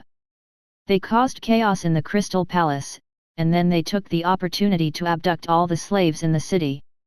I will never agree to your actions. Watson was the one who shattered the barrier. He took a step forward and activated the teleportation spell. Tens of thousands of slaves followed him to Poseidon and the others. Kid, what are you talking about? It's clearly you. Owen looked at the young man in front of him and spat out another mouthful of blood. However, at that time, he was angry. Watson had taken advantage of the time they saved Alice to release those slaves, but he had blamed them instead. Was he really a good person? Why did he not feel like it? Despicable sea creatures, are you speechless in front of me? Then let me end your sins. Absolute gravity. Watson stomped his feet, and the violent sea surface around him instantly calmed. A hundreds of meter tall sea giant collapsed into a pool of calm water, and the huge water tornadoes that connected the sky and the earth had also disappeared. The residents who were about to be torn apart by the waterspout emerged from the surface of the water, one after another. They panted heavily and looked at Watson. The Ptolemy family's second young master is fighting the sea folks. They could not believe their eyes. They rubbed their eyes as if they were dreaming. When did Casey become so strong that he could destroy hundreds of meters of huge waves with a single step? Watson stretched his right hand toward Owen. Sleep underwater forever. Invincible punch. The surface of the lake exploded. Watson and a few members of the Sea Tribe had disappeared, leaving only the surface of the lake and a group of people who were still in shock. 10 minutes later, at the entrance of Lake Priest, where the floating city was located, there was an endless sea in front of them. The land had disappeared. Watson floated on the water and removed his disguise. The sea folks were in front of him while the tens of thousands of slaves were behind him. Everyone who saw his real face, except for Alice and the others who had already known about it, was shocked. Owen and Poseidon were surprised that a teenager had been the one to save them. The slaves were astonished that the person was not Casey. Friends from the Sea Tribe, this is the end. Miss Alice, I hope you won't get captured again. Watson smiled at the sea folks. He turned his head to look at the slaves behind him. You are free now. You can go wherever you want, as long as you are far away from the floating city. Of course, if any of you want to live with the Sea Tribe, you can stay here. The slaves calmed their shocked emotions and responded one after another. I am willing to stay with the sea folks. After all, my family was brutally murdered by the slave traders. Even if they let me leave, I have nowhere to go. My hometown is in the Forest of Eternity. The slave traders abducted me. I want to go home. My family is still waiting for me. In the end, a small number of people had chosen to stay. Most of them decided to leave. For those who wanted to go, Watson cast the gods' blessings to help them recover their strength and then a large-scale teleportation spell. He teleported them to a place far away from the floating city to ensure that they were not discovered. Then, he handed the thousands of people who chose to stay to Poseidon. Madam, I can see that you are one of the sea tribe's leaders. I hope you can treat these people well. Don't discriminate against them just because they used to be slaves. Of course. Poseidon nodded blankly. She hesitated for a moment and said, "Are you sure you want to give those people to me for free and not ask for a reward?" Her scalp was a little numb. There were many silver and gold tier elites amongst the slaves. Furthermore, they were all gorgeous. Typically, those slaves would cost thousands of gold coins. She had planned to save only her daughter, Alice. Unexpectedly, she managed to save Alice and gain so many people. However, the other party did not ask for anything. What else would I want? Keep Alice by my side. Kid, I'm warning you. Alice is the Sea Tribe's princess. If you dare to disrespect her, I'll... Halfway through his words, Owen spat out another mouthful of blood. I was just joking. You don't have to be so agitated. Watson shrugged. He would not be staying in that city for long anyway. The less contact he had with others, the better. Unexpectedly, after he spoke, Alice's eyes lit up. She gently tugged at the corner of Poseidon's clothes. Mother, I want to stay with Brother Watson. Alice, what are you saying? I said I wanted to stay with Brother Watson. Mother, didn't you teach me to repay another's kindness? Even though I'm weak and can't do anything, I can stay with Brother Watson and help him clean his room or cook. I can still do such things. If I really can't, I can help him earn money. After all, my tears can turn into pearls. Alice, you. Poseidon looked at Watson and then at Alice, whose eyes were fixed on Watson. Her expression became serious. When a Sea Tribe royal family member fell in love with someone, their tears would become pearls. Had she fallen in love with that young man? Yes, Lord Poseidon. Watson has helped us a lot along the way. Even if we don't reward him, we should at least take him to our city and hold a banquet to reward him. Elena, are you joking? In the hundreds of years that we have lived in Atlantis, not a single human has set foot in it. That is the rule. And you want him to enter our city? Do you know that it violates our ancestors' laws? Owen wiped the blood from the corner of his mouth and reprimanded Elena, who was helping him. Elena pursed her lips and did not say a word. Young Master Watson, since my daughter and subordinates have said so, it seems that they have indeed received a lot of care from you. In addition, you have given us so many people. It would be inappropriate for me not to thank you. You may follow us to our kingdom, Atlantis. Thank you for your kind intentions, Your Excellency. However, I have other matters to attend to, so I won't be going with you. Initially, Watson had been preparing to attend the Ptolemy family's trial that day. However, Casey had called him away. Since it was already noon, he should head to the Ptolemy manor. Kid, Lord Poseidon has graciously invited you, yet you dared to refuse her? I'm warning you, don't be so ungrateful. Owen spat out blood again as he spoke, while Watson revealed a helpless expression. What was going on with that platinum tier elite in front of him? He had rejected Poseidon's invitation, but Owen said he was ungrateful and did not conform to the rules. What exactly did he want him to do? Young Master Watson, it's better for you to come with us. After all, those slaves are land dwellers. They might not be able to live in the sea. Although they wanted to stay, you should send them back ashore if they are not used to living with us. Don't worry, it won't take up too much of your time. Poseidon had a reasonable explanation. Watson thought for a moment and nodded. All right, then I'll go with you. Watson trailed behind Poseidon. He saw Poseidon chant a few incantations, and the ocean in front of him immediately parted to form a downward passage. With thousands of slaves in tow, he walked into the divided sea. Watson did not know that his actions had caused a massive uproar in the floating city. Chapter 349, Our Hero, Casey.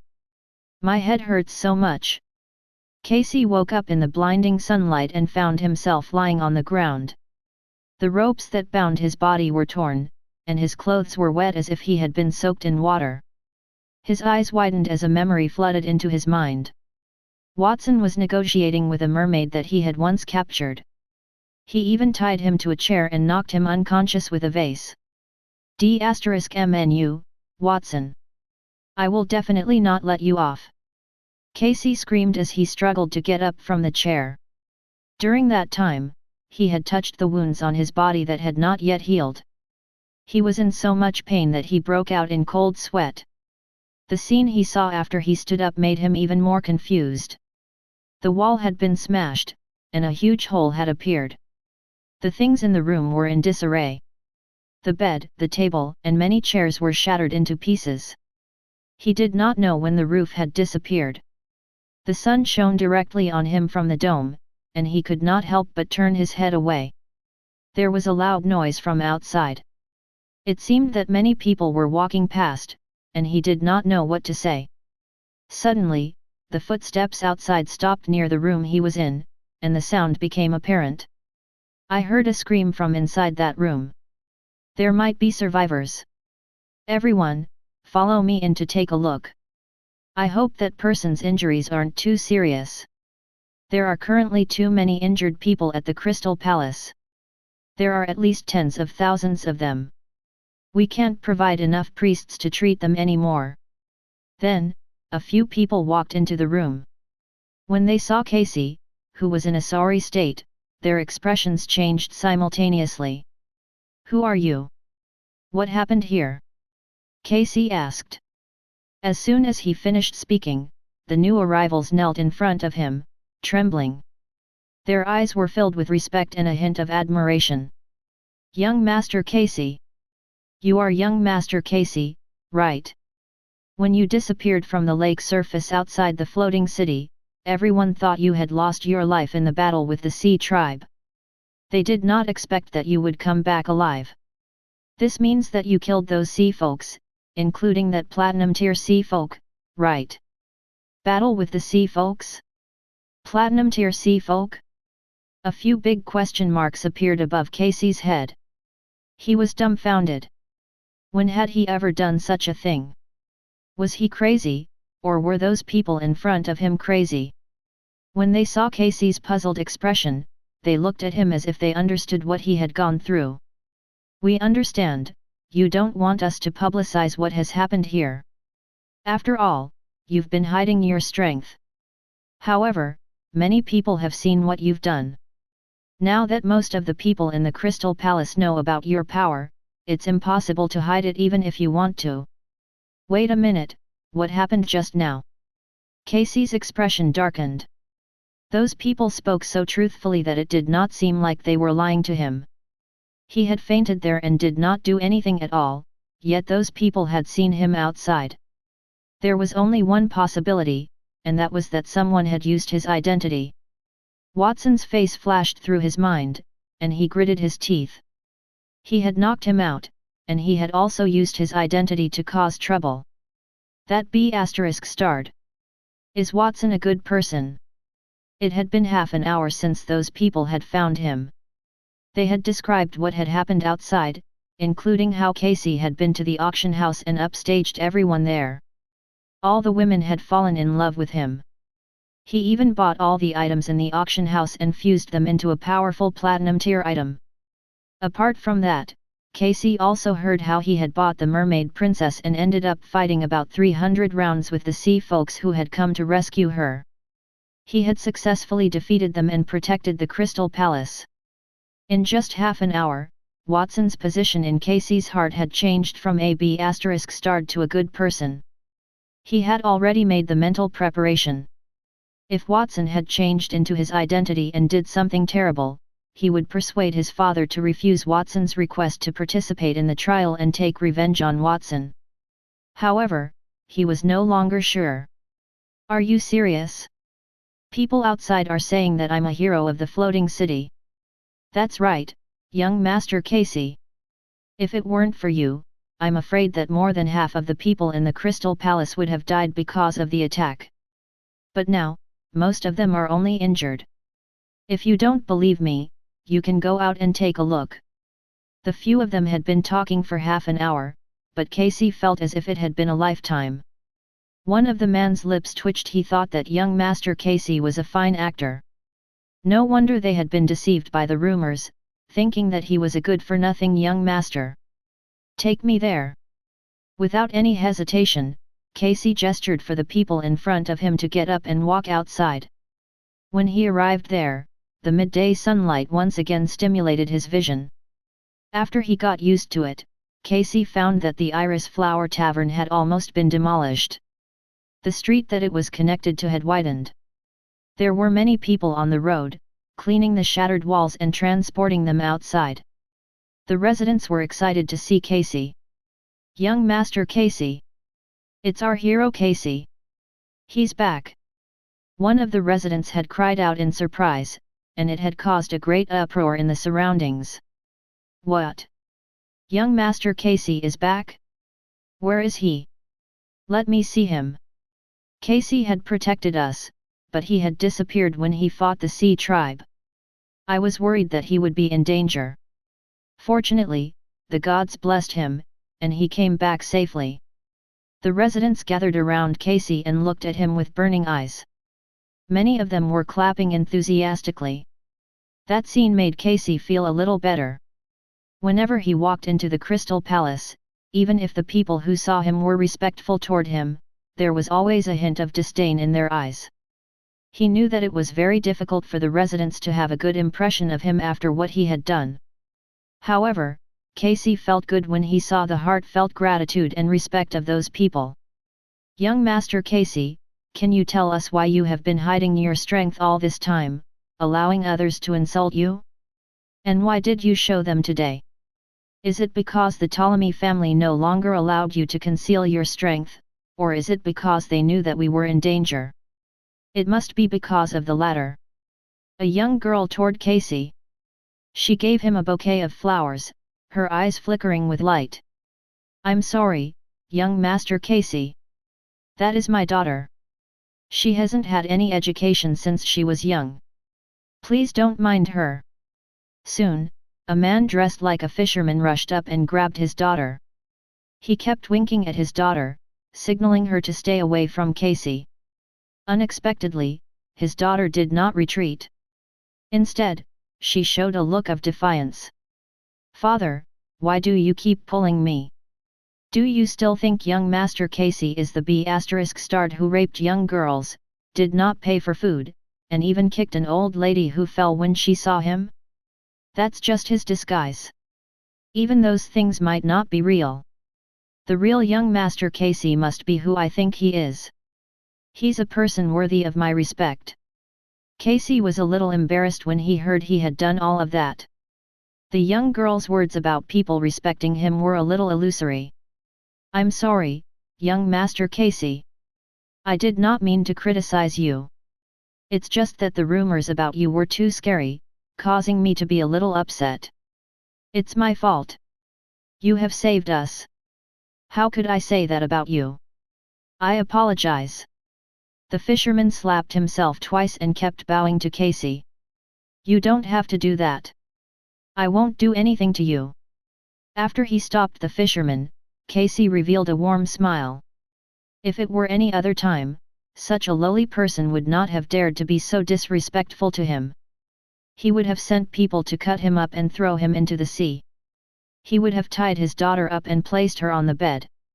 Fortunately, he still wanted to enjoy the taste of respect from everyone for a while longer. It would not be too late to kill those hateful commoners after he left the Crystal Palace. Young Master Casey, you still haven't told us why you saved us? Everyone in the entire floating city wanted to know that. I believe in your character. However, there are still people in the city, including my father, who do not understand you. I will definitely help you to clear up their misunderstanding. The young girl, who was the first to rush in front of Casey, continued to ask, her eyes twinkling with stars. Casey hesitated for a moment, he could not withstand the light in the young girl's eyes. It's fine to say that I did all that, but it's not completely right. How should I put it? Is that my dear younger brother, Casey? What's wrong? You seem to be in a bit of a dilemma. You, the hero of the floating city, did not do all that. The person who did all that was actually someone else. You want to say that, right? Suddenly, a voice interrupted Casey's words. A path opened up in the crowd. A man dressed in luxurious clothing brought a few guards toward Casey. When the man spoke, his handlebar mustache rose slightly. It was Casey's older brother, Mike. I was wondering, Casey, how could you do such a feat? With your character, you should have hidden immediately after the disaster happened. You should have been knocked out by the collapsed houses and buried in the ruins. Sacrificing yourself for others and bravely fighting against the sea folks, that's not like you. Eldest brother, I know you have always looked down on me, but you are wrong this time. I really did do those things. Casey snorted coldly. He had not wanted to admit those things, or only admit a part of them, because whatever Watson did with his identity was too outrageous. It was fine if he went to the auction house to purchase all the items, but fighting against the Platinum Tier C folks was too excessive. He did not expect that Watson's strength would be so strong, it far exceeded his ability. If he admitted to that, he might be exposed in the future, which would be even more embarrassing. However, Casey suddenly wanted to admit it when his eldest brother deliberately went there to mock him with a hint of envy in his eyes that could not be hidden. Forget it, Casey. I don't care whether you did it or not. Where's Watson? Father asked me to bring him to the trial. I went to the hotel to look for him, but they said that he had left with you very early in the day. Watson? He can't hold his liquor. He left after 2 bottles of wine with me. As for where he is now, use your brain to find him. Why are you asking me? Casey, I'm your eldest brother. How dare you talk to me like that? Mike glared at him. Even if I talk to you like that, what can you do to me? Teach me a lesson. Casey pretended to raise his arm that was still wrapped in bandages. I wonder which one of you is more resistant to beating you or the Platinum Tier C folk. Mike was so angry that his face turned purple. He gritted his teeth and hesitated for a long time, but he still did not make a move. Instead, he waved at his subordinate. Casey, well done. I didn't expect you to hide so well. However, don't expect the family head position to be yours just because you are strong. The competition for the position is based on one's intelligence rather than strength. Just you wait. I haven't lost yet. Then, Mike and the others left dejectedly. Casey smiled as he looked at their backs. You haven't lost yet? You wouldn't have said such things in the past. Mike saw him as a bug. However, it seemed like Mike was afraid of him. He did not even dare to speak harshly to him. That high and mighty feeling made Casey feel excellent. He would scream if there were no one around. Chapter 350, Heaven and Hell. Young Master Casey, thank you for saving the Crystal Palace. If it weren't for you, our entire family would have drowned in the water. I spent a lot of effort to catch this basket of red herring, it's for you. You're too polite. It's what I should do. Young Master Casey, these 1,000 gold coins are a small gift from our master. I didn't expect that you would be able to recognize 20 different items in the auction house as belonging to a platinum tier item. You even managed to piece them together. After all, there aren't many platinum tier items in the entire kingdom. This matter is enough to go down in history. My master said that if you have time, you can go to the mansion to have tea with him at any time. He wants to have a serious discussion with you. I wonder if you would be willing to come. I'll definitely go. I have a good-looking daughter. I've always wanted to send her to a certain lord's house to work, but the noblemen have always had a bad reputation. I'm afraid that she'll be bullied there. But it's fine now. With an upright noble like young Master Casey around, I can rest assured after sending her to the Ptolemy Manor. I hope that you'll take care of my daughter in the future. Hee. Casey was on his way home to the Ptolemy Manor from the Crystal Palace. He had heard many praises all along the way. Whether it was the residents or the noblemen, none of them disrespected him. They even gave him a thumbs-up gesture. Some praised his profound knowledge of recognizing all kinds of relics in the auction house, while others praised him for spending a large sum of money to buy all the slaves under the bidders, resulting in fewer competitors being merciful and resourceful. Of course, most people praised him for his powerful strength and his long-hidden tolerance. Many noblemen who had supported his brother, Mike, had sent people to contact him. They wanted to be under his command instead. He had dozens of carriages worth of gifts. Casey did hire many carriages to follow him around. The coachman in charge of pulling the carriages had volunteered to help. They did not ask for a single cent from him. It felt good to be the hero, it was too good. On the way back, Casey felt like he was walking on clouds. He had not wanted to take credit for it before, but he had no way to refute it since Watson had disappeared. I have to think of a way to prevent Watson from stealing my credit. Casey pondered over that problem the entire way. When he was about to reach home, he finally thought of a way. "Young Master Casey, we are willing to help you pull the carriage. We can't take your money. You are the floating city's hero and have saved countless people. It would be a sin to take your money." They were in front of the Ptolemy family's mansion. A few coachmen waved their hands at Casey, rejecting the money bag that Casey had handed them. "It's a good habit for a nobleman to pay their way, but I understand your feelings. If you don't want any money, perhaps an autograph." Casey stood at the mansion's gate, his smile was very bright. After a long while, several coachmen took his autographs as if they were treasures and left happily. Casey combed his clothes with his bandaged hand and walked into the mansion calmly. Autographs were his way of doing things. No matter how much Watson imitated him, it would be impossible for him to copy his handwriting clearly. With his autograph, everyone would think that he was the one who did all that. "I'm sorry, Watson. Why did you use my identity without my permission? You must have your own motives. Since you used me, then I'll just have to accept your achievements. That way, we'll be even." Then, Casey raised his head. As soon as he entered the door, he saw Lana, his sister. She was holding a parasol to cool down on the lawn. Lana was looking at him with a strange gaze, which made his hair stand on end. Casey pouted.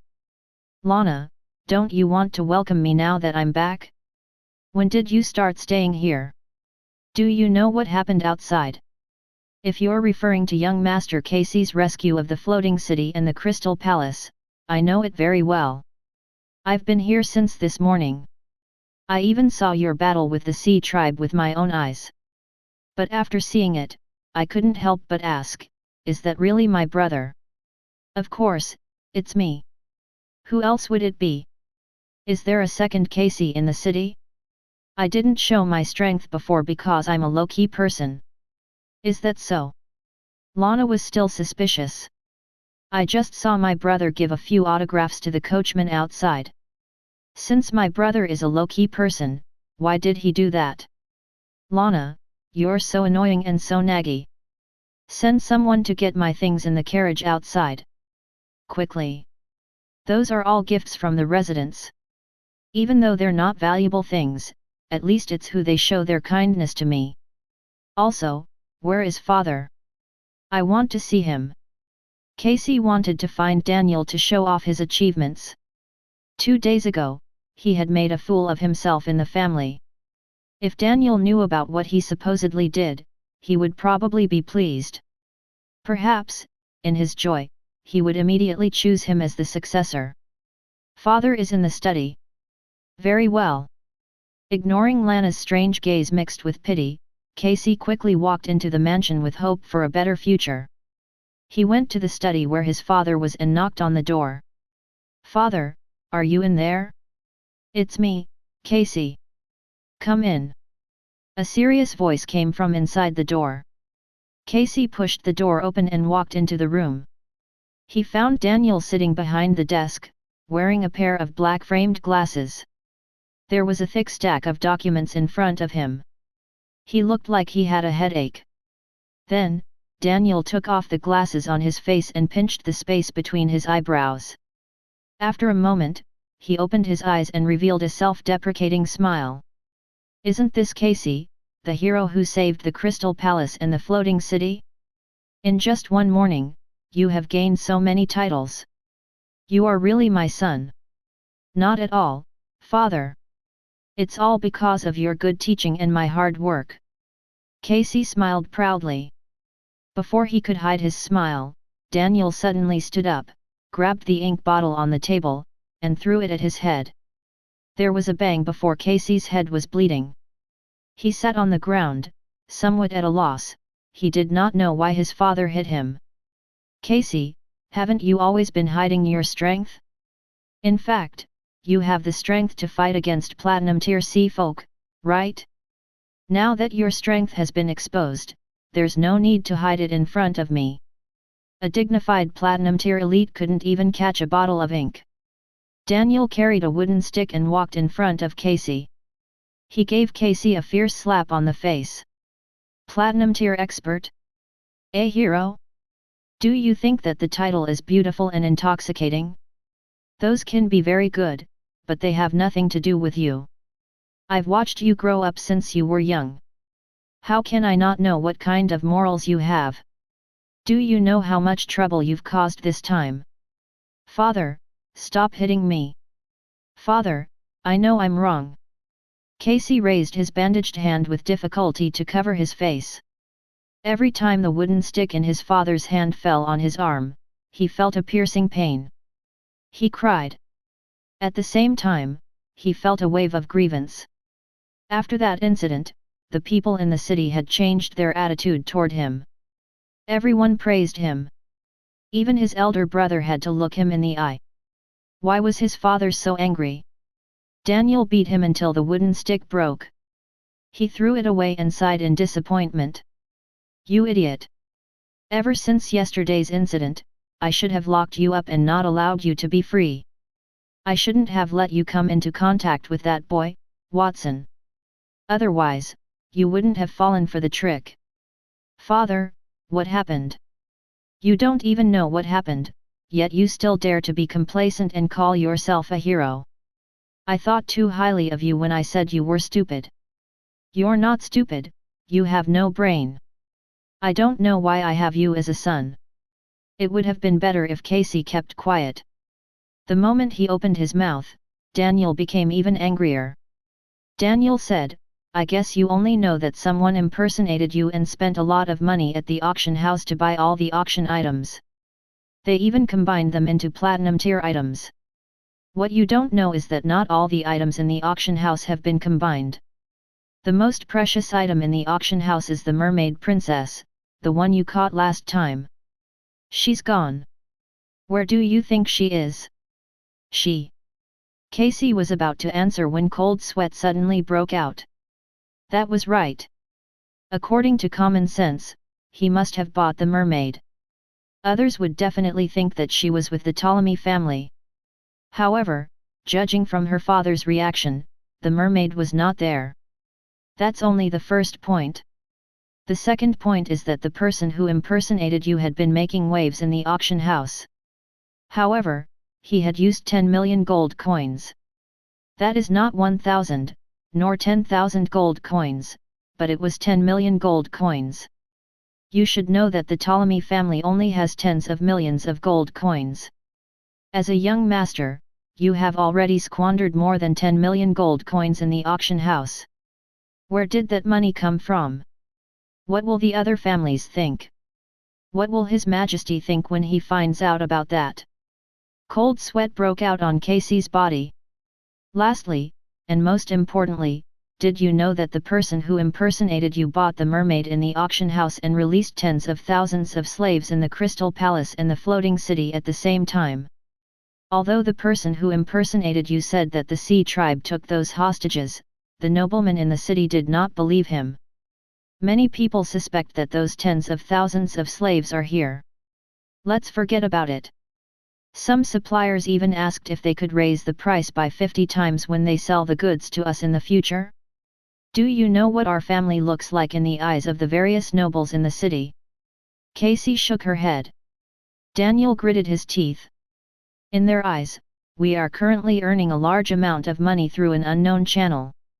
With the mermaid princess in our hands, we will only have more money in the future and don't know how to control ourselves. We will only be spendthrift fools. However, we don't have that much money. If someone asks us for money and we can't come up with it, they might think that we are being too stingy by not agreeing to it even though we can do it. Over time, they will ostracize us and even hate us. You don't think the consequences are serious? Are you still happy about it? Daniel almost shouted. After he finished speaking, he seemed to have aged a lot. Forget it, Casey. I shouldn't have had high hopes for you from the start. This is not your fault, but mine. Stay away from Watson in the future. A genius of that level is not someone you can come into contact with.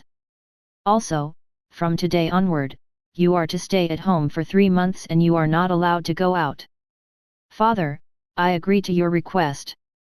I will stay far away from Watson, but not going out for 3 months is really too long. Half a year.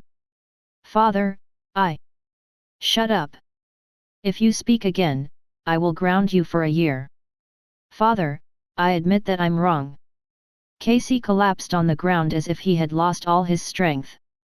The beautiful fantasy that had emerged in his heart was destroyed. A moment ago, he was still in heaven, but he had fallen into hell since then.